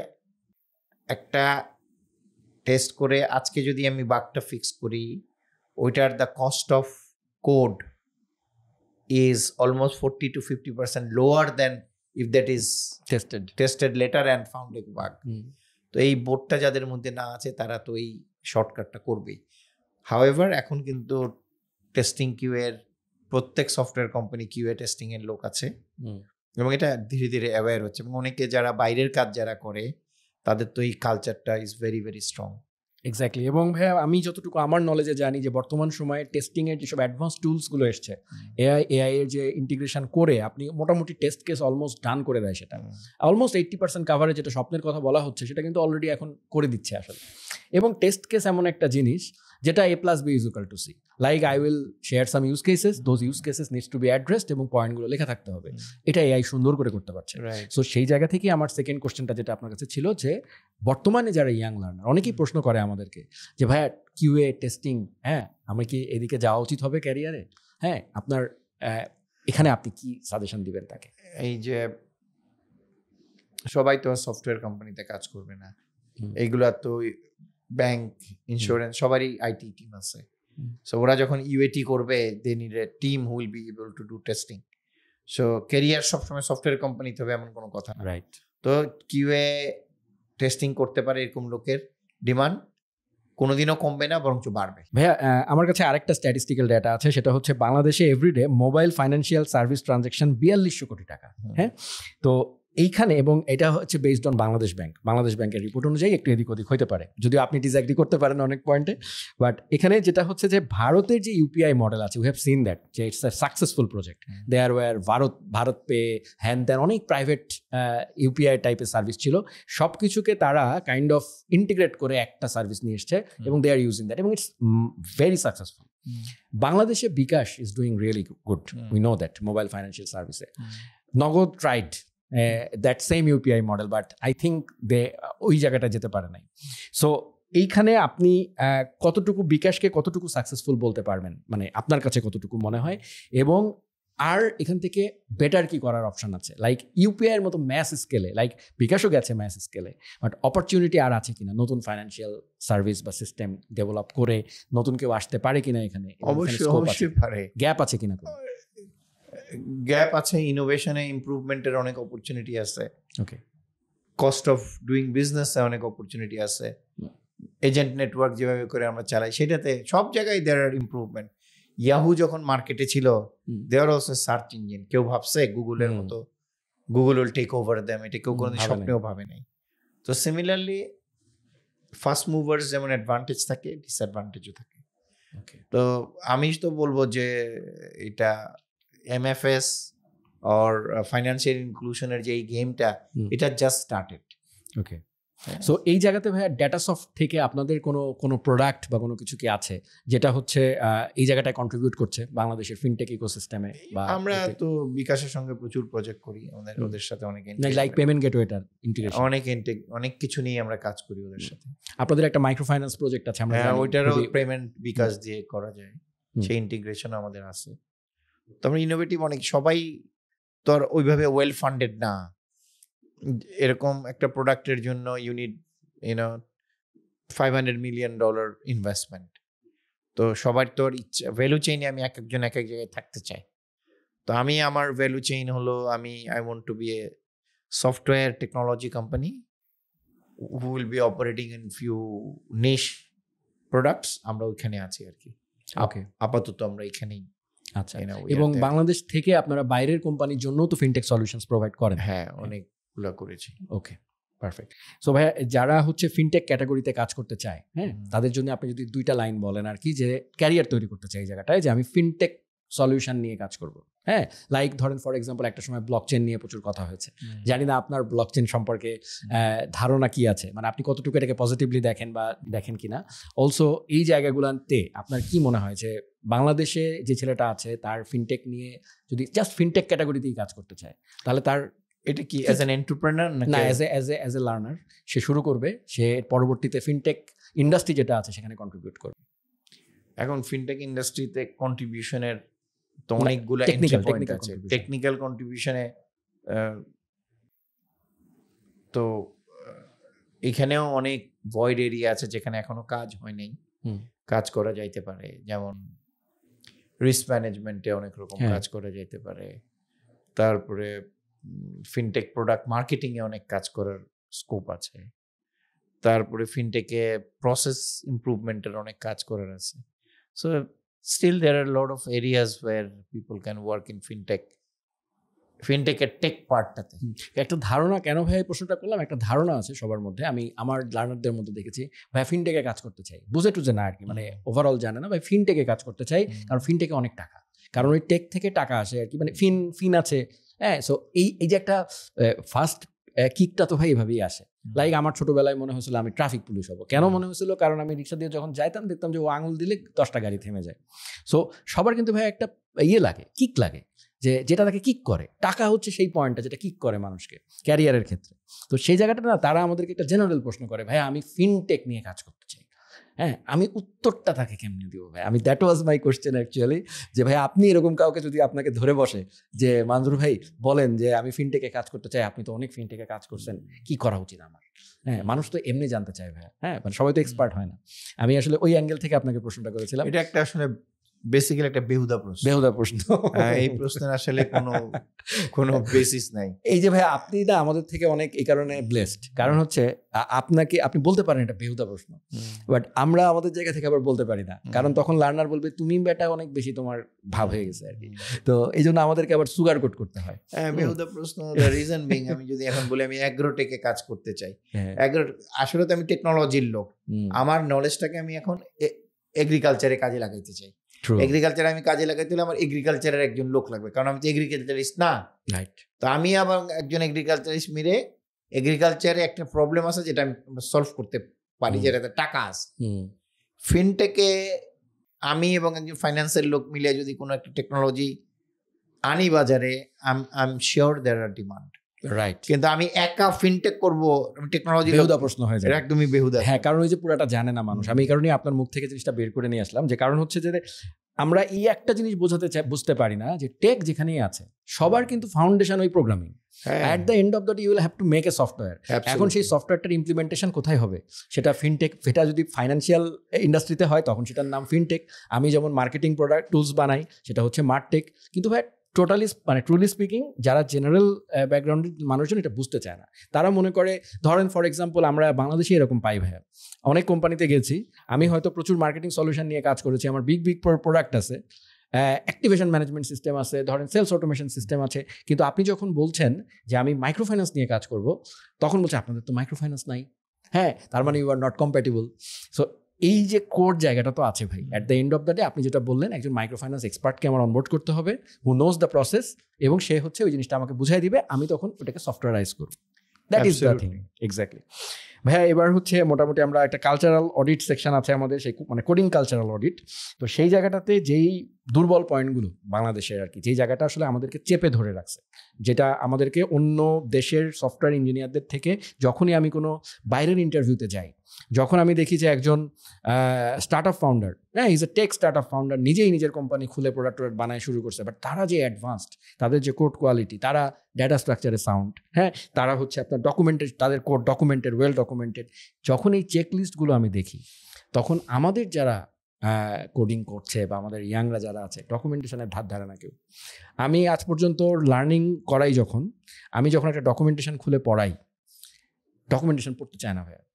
ঠিক আছে, সো আপনি এই জায়গাটায় তাদেরকে একটা সলিড, আপনার তো হিউজ এক্সপিরিয়েন্স, আপনি বলেন যে এটার গুরুত্বটা কতটুকু, ডকুমেন্টেশন পড়া। কারণ আপনি কি সব সময় একজন টিচারের কাছে শিখবেন সারা জীবন? হ্যাঁ, ডেফিনেটলি না। আপনি কিভাবে শিখতে হয় সেটা শিখবেন। দেন ডকুমেন্টেশন পড়ার গুরুত্বটা কতটুকু, তারপরে হচ্ছে আপনার ডেটা স্ট্রাকচার অ্যালগোরিদম। সবাই বলে ভাই কতটুকু শিখবো, এটা তো অনেক বড় দুনিয়া। ডেটা স্ট্রাকচার অ্যালগোরিদম শেখার আপনার কাছে বেস্ট অ্যাপ্রোচটা কি, বই, নাকি কিভাবে সে প্র্যাকটিসটা করতে পারে, কিভাবে তার এই নলেজটাকে সে আস্তে আস্তে ডেভেলপ করতে পারে? আপনি আপনার ছেলে যদি আজকে শুরু করে এই ইন্ডাস্ট্রিতে, আপনি তাকে কি গাইডেন্সটা দিতেন?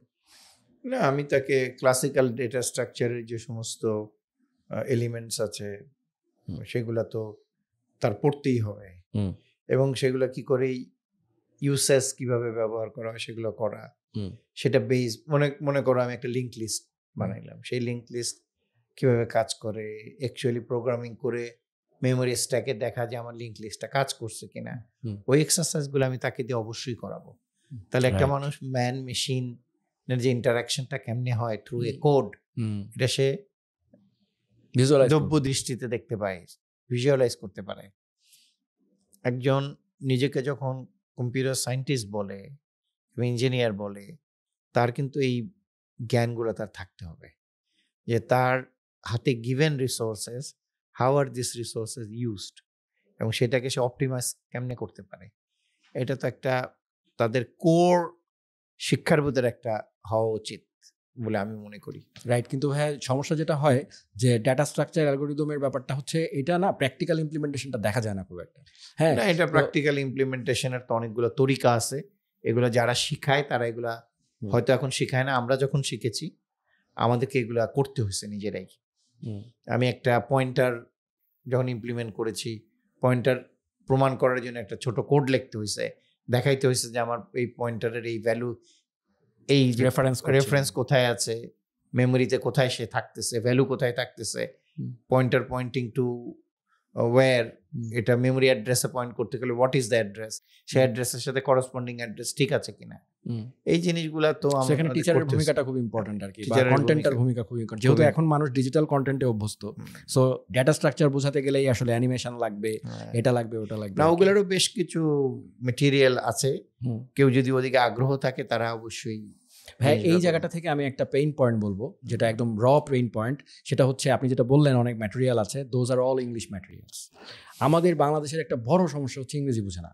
হ্যাঁ, এখন আপনি খুবই বেসিক সিম্পল ইংলিশ, হ্যাঁ, আপনাকে জাস্ট ব্লেম দিয়ে চলে যাবে যে মা ইংলিশ আমরা বুঝি না, আমাদের জন্য বাংলা লাগবে। এই জায়গাটা আপনি কি বলবেন ভাই, অ্যাজ এ প্রোগ্রামার আপনি একদম ইংলিশ না বুঝে, ইংলিশ লার্নিং কন্টেন্ট এক্সপ্লোর না করতে পারলে? আমি কিন্তু অনেক ছেলে পেলে দেখছি যারা ইংরেজিতে দুর্বল, কিন্তু প্রোগ্রামিংয়ের ডকুমেন্টেশন কিন্তু তারা ঠিকই বুঝে নেয়, এবং এটাতেও তার যে লিডার, টিম লিডার কিংবা প্রজেক্ট ম্যানেজার একটা বিশাল ভূমিকা আছে। কারণ অনেক ছেলেপেলেরাই আছে যাদের কোড ইজ ওয়ার্ল্ড ক্লাস, কিন্তু তাদের ইংরেজি হলো নট সো স্ট্যান্ডার্ড, মানে এভারেজ, বিলো এভারেজ, অনেকে বুঝেই না। কিন্তু টেকনোলজিতে কাজ করে ছেলেপেলে আমার দেখা মতে সে ইংরেজি বলতে না পারলেও ইংরেজি সে মোটামুটি বোঝে, এবং ইংরেজি ডকুমেন্ট পড়ে সে কিন্তু দেখছি সলিউশনও বানাইতে পারে। এইটুকু ইংরেজি আজকাল সবাই জানে। এক্স্যাক্টলি, মানে হচ্ছে ওই বুঝে নিতে পারে আর কি, ওই ন্যাকটা থাকা লাগবে at least. Maybe you are not so communicative, আপনি হয়তো খুব ভালো করে ইংরেজি বলতে পারেন না, বাট অ্যাটলিস্ট সবই বুঝেন। আরেকটা জিনিস হলো, এটা একটা কমপ্লেক্স দেওয়া বাংলাদেশি ডেভেলপারদেরকে। আমাদের প্রতিবেশী দেশের লোকজন ইংরেজি বলতে পারে, আমরা পারি না, কিন্তু একজন জাপানিজ প্রোগ্রামার এক অক্ষরও ইংরেজি বলতে পারে না, সেটাতে কিন্তু আমি কোনো মাইন্ড করতেছি না। ও কিন্তু ইন্টারপ্রেটার দিয়েই কথা বলতেছে, হ্যাঁ ও ভালো ইঞ্জিনিয়ার, ওটা তো আমার জাপানিজেই শুনতে হবে। এটা একটা কমপ্লেক্স, আমাদের এটা থেকে বাইরে যেতে হবে। ইংরেজি ইজ জাস্ট এ ভাষা। অ্যাবসলিউটলি। এখন আমি যদি বুঝি যে কি প্রবলেম আমি সলভ করতেছি, এটা যদি আমি কনসেপচুয়ালাইজ করতে পারি, I can write any software, এটার ব্যাপারে আমি কনফিডেন্ট। অ্যাবসলিউটলি ভাই, এখানে আমার কাছে মনে হয় যে লিডারশিপেরও একটা ভূমিকা আছে। লাইক ধরেন আমি যখন মাল্টি ন্যাশনাল কোম্পানিতে পিচ করতে গেছি, I have done it numerous Times. So আমি দেখেছি সেখানে 10 বাংলাদেশি CXOs আর দেয়ার, হ্যাঁ, দেয়ার সবাই বাংলাদেশি, কিন্তু তারা আমাকে কোশ্চেনও করছে ইংরেজিতে, আমাকে উত্তর দিতে হচ্ছে ইংরেজিতে, এবং দে আর টকিং দেমসেলভস, তাদের নিজেদের মতো ইংরেজিতে কথা বলছে। সো এই কালচারটা, এবং যদি আপনি ওইখানে পার্টিসিপেট না করেন, দেন কোথা থেকে এটা একটা কলোনিয়াল একটা মাইন্ডসেট, এটার থেকে বাইরে হতে হবে। এবং যারা অ্যাকচুয়াল বাংলা ল্যাঙ্গুয়েজকে নিয়ে সলিড ভাবে যারা আসলে স্মার্ট পিপল লাগবে। একটা জিনিস হলো, তুমি একটু চিন্তা করো, বাংলাদেশে ধনী যদি তুমি 20টা ব্যবসায়ী প্রতিষ্ঠান চিন্তা করো, এদের কেউ তোমার ফুটপাট ইংরেজি বলার লোক না, যারা খেটে খাওয়া মানুষ বাংলায় কথা বলে। আমি কয়েকটা উদাহরণই দিতে পারবো, আবুল খায়ের, হ্যাঁ, এরা সবই, হ্যাঁ। So definitely they have smart people right now, তাদের এক্সিকিউটিভ বডিতে আছে। কিন্তু আমার কথা হচ্ছে যারা ডিসিশন মেকার তারা বাংলাতেই ডিসিশন, হ্যাঁ, বাংলাতেই ডিসিশন। ইংরেজি ইজ জাস্ট আ ল্যাঙ্গুয়েজ রে ভাই, এটা নিয়ে এত বিষয়। এক্স্যাক্টলি। আর এখন এআই এর যুগে তো বলতেছে সবাই, তোমার ট্রান্সলেটও করে দিচ্ছে, আপনি বলছেন বাংলায় হয়ে যাচ্ছে ইংরেজি, সমস্যা তো নাই। সেটাই এক্স্যাক্টলি ভাইয়া। এখন আমরা একটা ইন্টারেস্টিং রাউন্ড আছে আমাদের, ডিসরাপশন রাউন্ড। হ্যাঁ, নাম দেওয়া হচ্ছে disruption round, high voltage round. মানে আপনাকে খুব হাই ভোল্টেজ অ্যান্সার দিতে হবে খুব কুইকলি, ঠিক আছে? সো এখানে, এবং আপনার মুখে প্রশ্ন ছুড়ে দেওয়ার মতো আর কি, একটু বিতর্কিত হইতে পারেন, বাট আপনি ফ্রি অ্যান্ড ফ্র্যাঙ্ক বলবেন। সেটা হচ্ছে, কোন 5টা গ্লোবাল স্টার্ট আপ ইন্ডাস্ট্রি আগামী 10 বছরে বাংলাদেশ টেক ইন্ডাস্ট্রিকে ধরাশায়ী করে দিতে পারবে? মানে এই টাইপের প্রশ্ন আর কি। তো আপনি কি বলবেন? 5টা না বললে ট্রেন্ড আমি বলতে পারি। হ্যাঁ, একটা ট্রেন্ড আমার যেটা মনে হয় সেটা হচ্ছে internet and connectivity, ISP business. এটা গ্লোবাল প্লেয়াররা এসে can really disrupt the entire thing. Similarly telecom, right, টেলিকমেও একই জিনিস হতে পারে, there can be global disruption. Global e commerce same thing, disruption হতে পারে, এটা ম্যাসিভ স্কেল, লাইক অ্যামাজনের। গ্লোবাল ফিনটেকও তাই হতে পারে। আগামীকাল যদি গুগল চিন্তা করে আমি আমার এফএফএস দিব, কোনো ইন্টারেস্ট ছাড়া দিব, আগামী 10 বছর সর্বনাশ হবে। এই কয়টা আমি আপাতত চিন্তা করতে পারি যেগুলা ক্যান বি বিগ ডিসরাপ্টর। ওকে ভাইয়া, তারপরে হচ্ছে, কোন 3টি বাংলাদেশি স্টার্ট আপ এবার এখনই গ্লোবাল স্কেল করতে পারতো কিন্তু করেনি, এরকম রেডি স্টার্ট আপ আপনার চোখে পড়ে কিনা বাংলাদেশে? হ্যাঁ, পরে এডুটেকের একটা বড়, মানে পৃথিবীতে তো প্রায় 40 কোটি বাংলা এবং বাংলা ভাষাভাষী লোক আছে। এডুটেকে আমরা অনেক কিছু করতে পারতাম, যেটা, এবং এখানে ভালো ভালো এডুটেকও আছে, কিন্তু তাদের ওই গ্লোবাল অ্যাম্বিশনটা নাই, যার জন্য আমার মনে হয়। হ্যাঁ, আপনার কি মনে হয় তাদের অ্যাম্বিশন নাই, নাকি হচ্ছে তারা স্কোপ পাচ্ছে না, সুযোগ পাচ্ছে না? না? তাদের অ্যাম্বিশনটাই নেই। অ্যাম্বিশন থাকলে তো ফান্ডিং হবে, এটা হবে, সেটা হবে। তারা ওই লাইনেই ঘুরে না, ভাবে যা আছে ভালোই আছে, যা হচ্ছে ভালোই হচ্ছে আর কি। অল্পতেই 10 মিনিটে যা পারছি করছি, 20 মিনিটে কি হবে, অল্পতেই খুশি, অল্পতেই খুশি আর কি। ওটা আমার কাছে জেনুইনলি মনে হয় that can B a big game changer. এবং ভাই, আপনি কি বিলিভ করেন, এখন ট্রুলি বিলিভ করেন যে এডটেক বা এডুটেক যেটা, সেই এডুটেক ইন্ডাস্ট্রিটা আগামী 10 বছর পর্যন্ত এই মানে আরো ভারত মানে রোল প্লে করার অপশন পাবে? বিকজ সবাই বলছে এআই তো এখন এডুকেশনে চলে এসছে, দরকার নাই এডুটেকের এই সেই। তো এইখানে আপনার টেক কি? This is not true. ওইখানে এডটেকের রোলটা একটু ডিফারেন্ট হবে, এডটেক থাকবে, ট্রু, এবং এডুকেটরও থাকবে, এডুকেটরও। I am safe. Yes. Okay, আচ্ছা ভাই। তারপরে হচ্ছে, কোন 5টি ইন্ডাস্ট্রি বাংলাদেশে অলরেডি টু লেট করে ফেলেছে, যাদের আর কোনো সুযোগ, মানে অলরেডি লেট হয়ে গেছে, জীবন শেষ, এরকম বলে মনে হয় আপনার? ইভি, হ্যাঁ, লেট করে ফেলছে। রোবোটিক্স, অনেক অন্যান্য দেশ আগায় গেছে, আমরা কিছুই করতে পারি না। রোবোটিক্সে এই অবস্থা। তারপরে আমার যেটা মনে হয় ক্লাইমেট টেক। বাংলাদেশ ক্লাইমেটিক্যালি অনেক ভালনারেবল, এখানে অনেক ক্লাইমেট টেক কোম্পানি হওয়া উচিত ছিল। এটা খুবই একটা, এবং এখনই আমরা দেখছি সেটা একটা এটা নিয়ে কিছুই নাই বাংলাদেশ, কিছুই নাই, এই লেভেলে চিন্তাই করে নাই। তারপর ড্রোনস, তারপরে মিলিটারি টেকনোলজি, ডিফেন্স টেকনোলজি, এটা একটা বড় জায়গা ছিল, আমরা কিছুই করি না। আমরা বাইরে থেকে কেনাকাটিতে ওটাতেই ব্যস্ত থাকি, নিজেরা কিছু করবো বলে মন চায় না। হ্যাঁ। তো মনজুর ভাই, আমরা এবার একটু আপনার ক্যারিয়ার স্টোরির দিকে আবার একটু ফেরত যাব। মানে এবার একটু, আমি জানি, মানে আমি আপনাকে ফলো করি লিঙ্কডইনে, হ্যাঁ, প্লাস হচ্ছে আপনার ইউ আর দ্য পার্সন, লিঙ্কডইনে ঢুকলে যেখানে আমি ডিফারেন্ট কিছু পাই, আর সব জায়গাতে আমি অ্যাজ ইউজুয়াল জিনিস পাই। তো সেখান থেকে আমার একটা টেক হচ্ছে, আপনাকে আমার কাইন্ড অফ, এবং শুধু আপনি না, আপনার মতো যারাই ইন্ডাস্ট্রিতে এই জায়গাটায় আছেন, একটা লেভেলে যে আপনাদেরকে ফিলোসফার বলে মনে হয়। হ্যাঁ, মানে সবার মধ্যে আমি দেখি যে একটা ফিলোসফার মাইন্ডসেট চলে আসে। লাইক ধরেন, অনেক কিছু জীবনে এটা কি এক্সপিরিয়েন্সের ভারিক্কিতে হয়, নাকি হচ্ছে এটা ন্যাচারালি ছিল আগে থেকে? আপনার কি মনে হয়? কারণ আপনারা যে কথাগুলো বলছেন মারাত্মক লেভেলের প্র্যাকটিক্যাল সেন্ট্রিক হয়, হ্যাঁ, এবং ফিউচারিস্টিকও হয়। কিভাবে আপনি এই ফিলোসফি অ্যাঙ্গেলটা চলে আসে? এটা আসলে এক্সপিরিয়েন্স, অনেস্টলি। এই যে আমার একটা মাইন্ডসেট সবসময় ছিল, যে কোনো একটা আন্ডারটেকিং করার পরে either it will succeed or fail. Success হলে তো সাকসেস হলে ওটাকে বড় করতে হবে, ফেলিউর হলে ওটা থেকে সবসময় লেসন লার্ন করার চেষ্টা করছি। এটা কেন ফেল হলো, কি করতে পারতাম ডিফারেন্টলি, কোর্সটা কি হওয়া উচিত ছিল। এই কোয়েস্টটা আমার অনেক কম বয়স থেকেই ছিল। ওকে, তো এটা থেকে আমি জায়গায় জায়গায় লাইফের লেসনগুলোকে নোট নিয়েছি। নেক্সট জেনারেশন যাতে এই ভুলগুলা না করে সেগুলা আমি রিফ্লেক্ট করার চেষ্টা করেছি। যদিও আমার এখন পর্যন্ত কোনো পাবলিকেশন নাই, কিন্তু পাবলিকেশন করার মতো যে সমস্ত পয়েন্টার্স বিভিন্ন জায়গায় রাখার সেটা আমি রেখেছি আমি বিভিন্ন আমার লেখাতে। এবং আমি আমার এই পুরো জিনিসটার বেসিস হলো দুইটা। একটা হলো আমি মনে করি আমরা একটা অপার সম্ভাবনার দেশ। আমাদের এই দেশে প্রপার লিডারশিপ আসলে এটা আমরা ট্রুলি সোনার বাংলা হব, এটাতে আমার কোনো রকম কোনো সন্দেহ নাই। এবং এটা সবচেয়ে বড় স্টেটমেন্ট হলো আমি এখানে থাকি, আমার লাইফের সমস্ত ইনভেস্টমেন্ট এখানে, রাইট, আমার নেক্সট জেনারেশনের ইনভেস্টমেন্ট এখানে। আমরা totally firmly on the ground, আমাদের পৃথিবীর কোথাও কোনো কিছু নাই। আমরা বাংলাদেশকে এতটা বিশ্বাস করি, উই বিলিভ ইন বাংলাদেশ এবং বাংলাদেশের সম্ভাবনাকে আমি স্যালুট করি। আমার মনে হয় পূর্ব বাংলার এই ছোট গরিব দুঃখী মায়ের নাতি নাতনির থেকে আজকে আমরা এখানে আসছি। নেক্সট 15 ইয়ার্স বাংলাদেশের জন্য একটা গোল্ডেন ইয়ার, যেটা আমাদের জন্য অপেক্ষা করতেছে। সেইখানে আমাদেরই লিডারশিপ দিতে হবে, তোমারই লিডারশিপ দিতে হবে। এটা আমার দেশ, আমার দেশকে উদ্ধার করে দিয়ে যাবে না। রাইট ভাইয়া, আমি ট্রুলি ইন্সপায়ার্ড। কারণ হচ্ছে আমাদের দেশে টেক ইন্ডাস্ট্রিতে সাকসেস বলতে ধরা হয় বাইরে চলে যাওয়া, সাকসেস বলতে ধরা হয় working at Microsoft, working at Google. But people যারা এখানে লোকাল মার্কেটে ইম্প্যাক্ট করছে তাদেরকে আসলে ওইভাবে রেকগনাইজ করা হয় না। সো আই থিঙ্ক এই জায়গাটার দিকে আসলে গভর্নমেন্টেরও ভূমিকা আছে, প্রাইভেট কোম্পানিগুলোরও ভূমিকা আছে। আই থিঙ্ক ভাইয়ের যে মাইন্ডসেটটা যে বাংলাদেশে বসে বাংলাদেশ থেকেই আই উইল সার্ভ পিপল, হ্যাঁ, বাংলাদেশ থেকে ওয়ার্ল্ড ক্লাস কোম্পানি করা সম্ভব।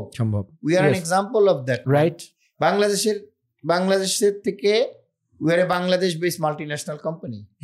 এবং এটারে next 15 years this will be totally different. Right.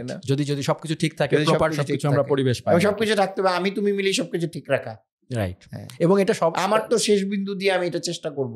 Right. যে এটা একটা গ্রেট দেশ যাতে হয়।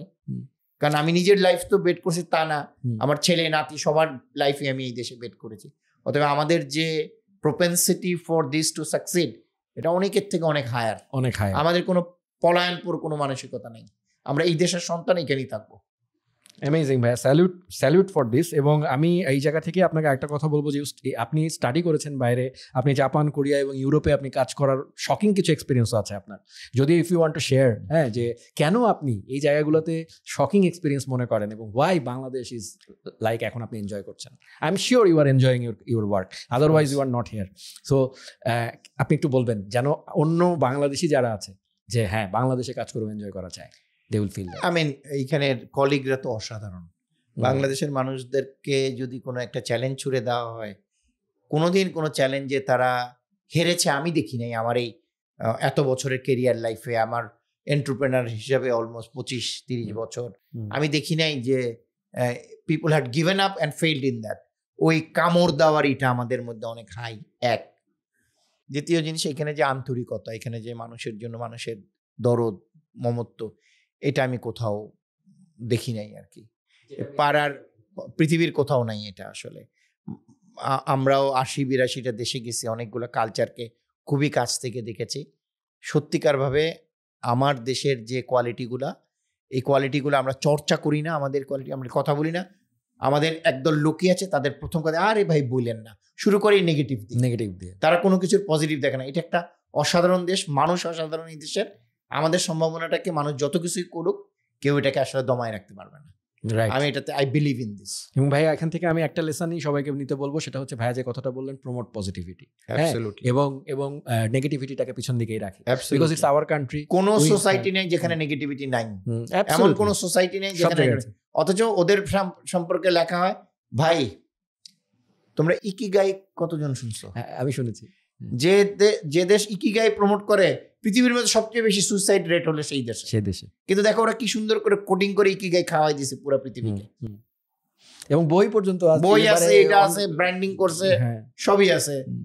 সেমিনার হচ্ছে ইকিগাইয়ের উপর, ওয়ার্কশপ হচ্ছে। যখন ইকিগাইয়ের একটা বই হাতে নেবেন, ইউ উইল ফিল পিসফুল, মানে the design and peaceful, but how a person who is into it, পিসের মধ্যে থেকে সে কিভাবে সুসাইড করে, তো বোঝাই যাচ্ছে ইন্টারনালি নট পিসফুল। অথচ আমাদের সোসাইটি বাইরে থেকে অনেক ক্যাওটিক মনে হতে পারে, internally people have that piece.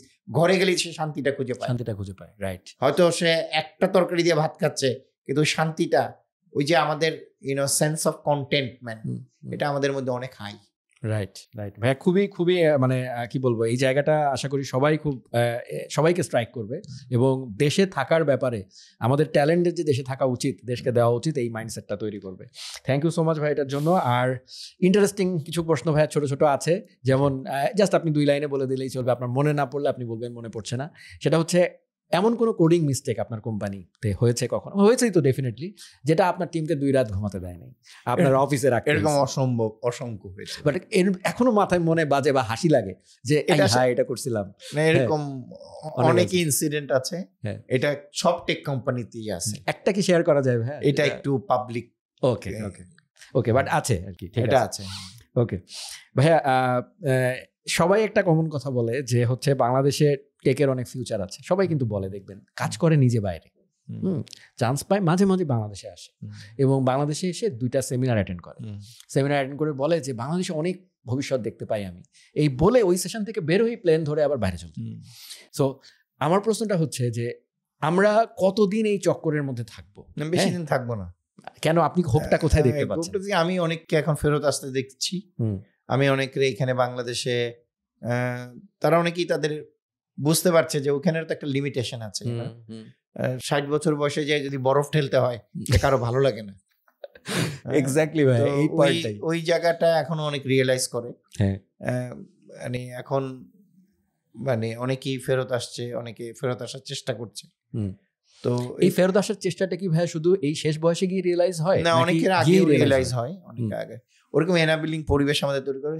সবচেয়ে বড় কথা হলো ডেমোক্রেটিক প্রসেস আগামী 15 বছর যদি তোমরা রাখতে পারো, গুড গভর্নেন্স যদি থাকে, মেরিটোক্রেসি যদি থাকে, ওরা অটোমেটিক্যালি এখানে আসবে। আমি আমেরিকায় যে টাকা কামাই, এর থেকে যদি বাংলাদেশে বেশি টাকা কামাইতে পারি, ইনফ্যাক্ট অনেকে কামায় সৎভাবে, আমি কেন আমেরিকায় থাকবো? এক্স্যাক্টলি, আমি তো এই পয়েন্টটাই হচ্ছে ভাই সিম্পল ব্যাপার, যে আপনি যদি $1000 আর্ন করেন ইন ইউএস, এটা কিছুই না, 1000 টাকা, but when you are earning this in Bangladesh, আপনি 1 লাখ অনেক টাকা। সো এই সিম্পল জিনিসটা মানুষ বুঝতে পারে না। Just we need a environment, যে আমার কাছে যদি, এবং আমি যদি এত টাকা কামাইতেই পারি, সবার হাতে যদি টাকা থাকে, তাহলে ভাই সোসাইটিতে আসলেই আইন শৃঙ্খলা পরিস্থিতি উন্নতি হবে, সবকিছুই বাড়বে। আসল জিনিস হলে সবাই যে পলিটিক্যাল ওয়েল, তুমি তোমার 3টা ভোট আগামী যেমনি হোক তোমার ঠিক করতে হবে, তাহলে এই দেশে দেখবো সবকিছু জায়গা মতো যে স্টেবল হয়ে গেছে, সবকিছু স্টেবল। রাইট ভাই, আমরা এবার অলমোস্ট ক্লোজিং এসে গেছি। আমরা র্যাপিড ফায়ার একটা রাউন্ড নিয়ে নেবো কুইকলি। র্যাপিড ফায়ার রাউন্ড মানে তো আপনাকে ঠাস করে বলতে হবে। সো আমি শুরু করছি আর কি। Local versus global coding culture, biggest shock? এটা এগেন আসলে এটা আমি কোনো শক বলবো না, সেটা হলো 2টার মধ্যে তফাৎ হবে অবশ্যই। কারণ গ্লোবাল সলিউশন যাদেরকে তুমি এখানে দেখতেছো, এগুলো গ্লোবাল কোম্পানি তৈরি করা, তাদেরও এমন সব গ্লিচেস আছে যেটা আমি চিন্তাই করতে পারি না এরকম একটা $1 বিলিয়ন কোম্পানি এরকম একটা জিনিস আনঅ্যাটেন্ডেন্ট রাখবে। সো আপনার কাছে কি মনে হয়, জাস্ট করে নিলাম কমপ্লিমেন্টারি, সেটা হচ্ছে একটু কি তারা একটু বেশি মার্কেট করে বড় করে একটু মানে তারা মার্কেটিং বোঝে। আমি তো মাল্টিন্যাশনাল সফটওয়্যার কোম্পানিতে কাজ করেছি, বড় জায়ান্ট নাম অনেকে জানে না, সবাই জানে তাদের নাম। আরে প্রপারলি কোম্পানির ওই প্রোডাক্টের রিলিজ বাইরানোর আগেই লিফলেট বের হচ্ছে, সেমিনার হচ্ছে, এটা হচ্ছে, সেটা marketing driven company, right, not very product driven. বিশেষ করে আমেরিকান আউটলেট গুলো অধিকাংশ এরকম, রাইট। সো তারা গ্লোরিফাই করে আর কি, হয়তো আমরা যা বেচছি তারাও তাই বেচছে, দে আর গ্লোরিফাইং। Exactly, right. ভাই, কোন প্রোগ্রামিং ল্যাঙ্গুয়েজটি পরবর্তী 10 বছরের গেম চেঞ্জার? খুবই খুবই ইম্পর্টেন্ট প্রশ্ন আমাদের জন্য। মানে অফকোর্স পাইথন তো আছেই, তারপরে রাস্টকে তো আর বাদ দিতে পারবো না আমরা। রাস্ট তো is already a game changer. হ্যাঁ, Rust is a game changer, রাস্টকে রাখতেই হবে তোমার। তারপরে TypeScript is also a game changer, এগুলাকে রাইট তোমার রাখতেই হবে। টেকনোলজি বলি, হ্যাঁ। তো এই 3টা আমার মনে হয় in 3 aspect is actually game changer. তো কেউ যদি এগুলাকে, যেমন পাইথন আগামী হয়তো 20-30, যেমন আমরা যারা C++ কাজ করেছি কিংবা জাভাতে কাজ করেছি, আমরা কিন্তু প্রায় 30 বছর কাজ করলাম, এখন পর্যন্ত এটার ডিমান্ড আছে। সিমিলারলি যারা রাস্ট করবে, যারা টাইপস্ক্রিপ্ট করবে, বিশেষ করে যারা পাইথন করবে, তারা আগামী হয়তো 20-25 বছরে they can see the end to their career. Actually, এবং তারা কোথায় কাজ Successfully. করছে সেটার উপরে ডিপেন্ড করবে। হ্যাঁ লাইক সে যদি machine learning, data science, data নিয়ে কাজ করতে চায়, Python is a must. Python is the must. যদি সে টুলিং নিয়ে কাজ Tooling করতে নিয়ে চায়, কাজ করে, কম্পাইলার বানাতে চায়, Rust তাহলে is a রাস্ট must. লাগবে। হ্যাঁ। আর টাইপস্ক্রিপ্ট হচ্ছে যদি ওয়েব ওয়েব টেকনোলজি টেকনোলজিতে কাজ করলে পারফেক্ট ভাই। হ্যাঁ। So good one. তারপরে হচ্ছে ভাই, কোন ফিনটেক টেকনোলজি বাংলাদেশকে বদলে দিতে পারে বলে আপনার মনে হয়? বিটকয়েন নিয়ে আমার অনেকগুলা অবজারভেশন আছে অ্যাকচুয়ালি, তবে মেবি ইটস স্টিল এভলভিং। এখন পর্যন্ত আমরা ওই জায়গাটায় যাইতে পারি নাই যে one single technology will be a game changer. Right, so it's a combination of combination of lot of thing. Okay ভাইয়া, ডেভেলপারদের জন্য এটা খুব ইম্পর্টেন্ট। কোন ভুলটা প্রথম বছরে যদি সে লার্নিং এর সময় করে যেটা তার জন্য বিপদ হয়ে দাঁড়াবে বলে আপনি মনে করেন, যে ভুলটা আপনি কোনোভাবেই করতে দিতে চান না আপনার ছেলেকে বা আপনার মেয়েকে? মানে কোন ভুলটা করলে ক্যারিয়ারে ইরিপেয়ারেবল? হ্যাঁ, ইরিপেয়ারেবল। একটা হলো মানে বেসিক কোডগুলো না শিখে লাইব্রেরি ডেকে কোড করা, রেপিড প্রোগ্রামিং করা, টুলস দিয়ে কাজ করার প্রবণতা, এগুলা is a very bad problem. ভাইয়া খুবই ইম্পর্টেন্ট। এটা আপনার মুখ দিয়ে বলানো আমাদের জন্য অনেক সুবিধা হবে আর কি, কারণ আমরা যখন ফান্ডামেন্টাল শেখাতে চাই তখন বিরক্ত হয়ে চলে যায়। ইম্পর্টেন্ট, খুবই ইম্পর্টেন্ট ফান্ডামেন্টাল গুলো ঠিক মতো করা। এআই, এটা তো প্রশ্ন থাকবেই ভাইয়া, এআই কি চাকরি খাবে নাকি সঠিক স্কিলে থাকা চাকরি তৈরি করবে? অবশ্যই চাকরির অনেক স্কোপ তৈরি হবে। একটা ইউজ কেস আমি সলভ করে দিচ্ছি। এআই আসার ফলে যত কারো হয়তো টেক কোম্পানিতে চাকরি চলে যাবে, কিন্তু দেখা যাবে ব্যাংকের লোক লাগবে যে এআই জানে। ইন্স্যুরেন্স কোম্পানির এআই না জানলে সে ইন্স্যুরেন্স প্রোডাক্ট ডিজাইন করতে পারছে না, তো তাদের কিন্তু প্লেটটা অনেক বড় হবে। মুদির দোকানে পর্যন্ত এআই লোক লাগবে ভবিষ্যতে। রাইট, এই স্টেজে যাবে এটা। সো এটা একটা জেনারেল পারপাস থিং হতে যাচ্ছে আর কি সামনে। সো এটা আমাদের part and parcel of life হয়ে যাবে। Absolutely, whether I am a user or I am a builder or anything. ভাইয়া, জাপানে কাজ করার সবচেয়ে কঠিন মুহূর্ত কি ছিল আপনার? জাপানের লোকজন চেঞ্জ রিকোয়েস্ট দেয় বড় লেটে। একটা কিছু চেঞ্জ করতে হবে, এটা দেখা গেল যে প্রজেক্ট ডেলিভারি হবে, তখন এসে বলছে আমার বস বলছে এই কোডটা চেঞ্জ করে দাও। এটাও একটা বিশাল ব্যাপার। আর ওরা ওই ডকুমেন্টে প্রথম যে ইউজার রিকোয়ারমেন্ট দেয় ওটাতে খুব বেশি জিনিস থাকে না। এটা ভাই অবশ্য কমন প্রবলেম না, আমেরিকানরা যেগুলো দেয় ওরা হয়তো 300 পাতার ডকুমেন্ট দিবে, ওখানে আইকন কি হবে সেটাও বলে দেওয়া থাকে। এটা হলো ডিফারেন্স। সো তারা একদম স্পেসিফিক, একদম স্পেসিফিক। জাপানে এগুলো অনেক অ্যাবস্ট্রাকশন লেভেল থাকে। বাট একই সাথে ভাই জাপানের একটা পজিটিভ পয়েন্ট বলেন যেটা আপনার কাছে যেমন ওরা অ্যামেজিং লেগেছে। পারফেকশনিস্ট খুব। ওরা প্রতিটা ক্লিক কিভাবে হবে সেটা পর্যন্ত ডিফাইন করে। ইউআই ইউএক্স অনেক স্ট্রং, কিন্তু সেটা তারা প্রোডাকশন গিয়ে রান টাইমে করে আর কি, মানে ডকুমেন্টেড করে না আর কি। এবং আমার ভাই একটা পার্সোনাল এক্সপিরিয়েন্স আছে যেটা আপনি এগ্রি করেন কিনা, সেটা হচ্ছে জাপানিজ ক্লায়েন্টের ক্ষেত্রে they are loyal to their partner. Like আপনি যদি একবার তাকে সার্ভিস প্রোভাইড করেন এবং if they are satisfied, they don't change the service provider frequently. এরকম কি কিছু কোনো এক্সপিরিয়েন্স আপনার? এটা আছে, সাথে এটাও আছে, ওদের ওখানে কাজকর্মের rates are very low, not very competitive. এই জন্য জাপানে প্রজেক্ট করে, বিশেষ করে if you are not an American company, if you are not IBM, if you are not Oracle, if you are not Microsoft, ওদের থেকে টাকা বের করা খুবই কঠিন। আচ্ছা, ওকে ভাইয়া, কোন বাংলাদেশি স্টার্ট আপ আপনাকে সবচেয়ে বেশি ইমপ্রেস করেছে? অফকোর্স বিকাশ। বিকাশ, ওকে। কোন গ্লোবাল টেক কালচার আপনি বাংলাদেশে আনতে চান? আমি ডাচ ওয়ে অফ লাইফ খুব পছন্দ করি, হল্যান্ড। ওকে, তো ওদের এই যে ওয়ার্ক লাইফ ব্যালেন্স প্লাস এমপ্লয়ীদেরকে যেভাবে করে তারা মেন্টরিং করে, যেভাবে করে তারা বড় করে লিডারশিপ করে, এটা আমার খুব, I like them. Okay, thank you so much ভাইয়া। আপনার র্যাপিড ফায়ার কোয়েশ্চেন শেষ হয়েছে এবং একটা অ্যামেজিং এক্সপিরিয়েন্স ছিল। এবং আমি শুরু থেকেই বলেছি যে আমি এর আগে ইন্টারঅ্যাক্টিভ কেয়ারসে আমাকে সবসময় সবচেয়ে toughest person to deal with এরকম যখন সিচুয়েশন আসে, then I get the call যে ভাই আপনাকে একটু হোস্ট করতে হবে। আমি এটা খেয়াল করছি। সো কারণ আপনাকে হ্যান্ডেল করার মতোও একটা মনে হয় সাহস অনেকের হয় না। সো সেই জায়গা থেকে আমি আসলে এর আগেও বলেছি আপনার সাথে আমি কয়েকটা সেশনে গেছি, এর আগে 2টা সেশনে আপনার সাথে দেখা হচ্ছে, এবং আপনার যেই টু দ্য পয়েন্ট আপনি যে একদম স্ট্রেইট অ্যান্সার দেন, এটা আসলে ভালো লাগে। এবং এটার জন্য আপনার কাছে আমি গ্রেটফুল যে আপনার কাছে লার্নিং পাই। আমি অনেক জায়গা থেকে দেখা যায় যে লার্নিং করাতে অভ্যস্ত। আমিও তোমার কাছ থেকে আজকে অনেক কিছু শিখেছি। থ্যাংক ইউ ফর এটা মনে হয় আপনি একটু বেশি বললেন। না, এটা বেশি না, I have learned a lot of thing. তোমাদের যে এখানে প্রশ্নের যে ছিল, ইট ওয়াজ প্রিটি রিচ, এবং এই প্রশ্নগুলো আমাকে অনেক চিন্তা করে প্রশ্নের উত্তর দিতে হয়েছে আমার। হ্যাঁ ভাই, আমি চেষ্টা করেছি যতটা, আমাকে ডেফিনেটলি একটা গাইডলাইন ছিল, but I try to be organic. আমি চেষ্টা করেছি যে রান টাইমে যেগুলো আসছে আমার মাথার মধ্যে, কারণ যারা শুনছে অডিয়েন্সটাকেও তো আমাকে চিন্তা করতে হয়। সো অডিয়েন্সের মাথায় কোন কোশ্চেনটা ওই মুহূর্তে চলে আসছে সেটাও আমি প্লেস করার চেষ্টা করেছি। So thank you so much ভাইয়া for your time, you're a busy person, এবং একই সাথে কিপ ইন্সপায়ারিং আস। আপনি লিঙ্কডইনে যেভাবে এগ্রিটেক বলবো না, আপনি আসলে বাংলাদেশের এগ্রিকালচারকে প্রমোট করছেন, বা ইনফ্যাক্ট আপনার জায়গাটাতে আমরা আসলে যাচ্ছি। আমরাও এখন একটু কনফিউজ থাকি যে সামনের দিনে কি করব, বুড়া তো হয়ে যাচ্ছি। So you are an inspiration ভাই এই জায়গা থেকে। সো আই থিঙ্ক ইয়াং যারা আছে তারাও হচ্ছে ভাইয়ার থেকে বেশ কিছু লেসন পেয়েছেন। ভাই প্লিজ একটা কথা না বললি না, আমি নতুন জেনারেশন যারা আসছে তাদেরকে অ্যাকচুয়ালি হিংসা করি, কারণ তারা যে টাইপের কোম্পানি বিল্ড করছে, তারা যে টাইপের আফিফ যে টাইপের কোম্পানি বানাইছে, একটা গ্লোবাল কোম্পানি বাংলাদেশে বসে, ও একটা সেদিনের ছেলে।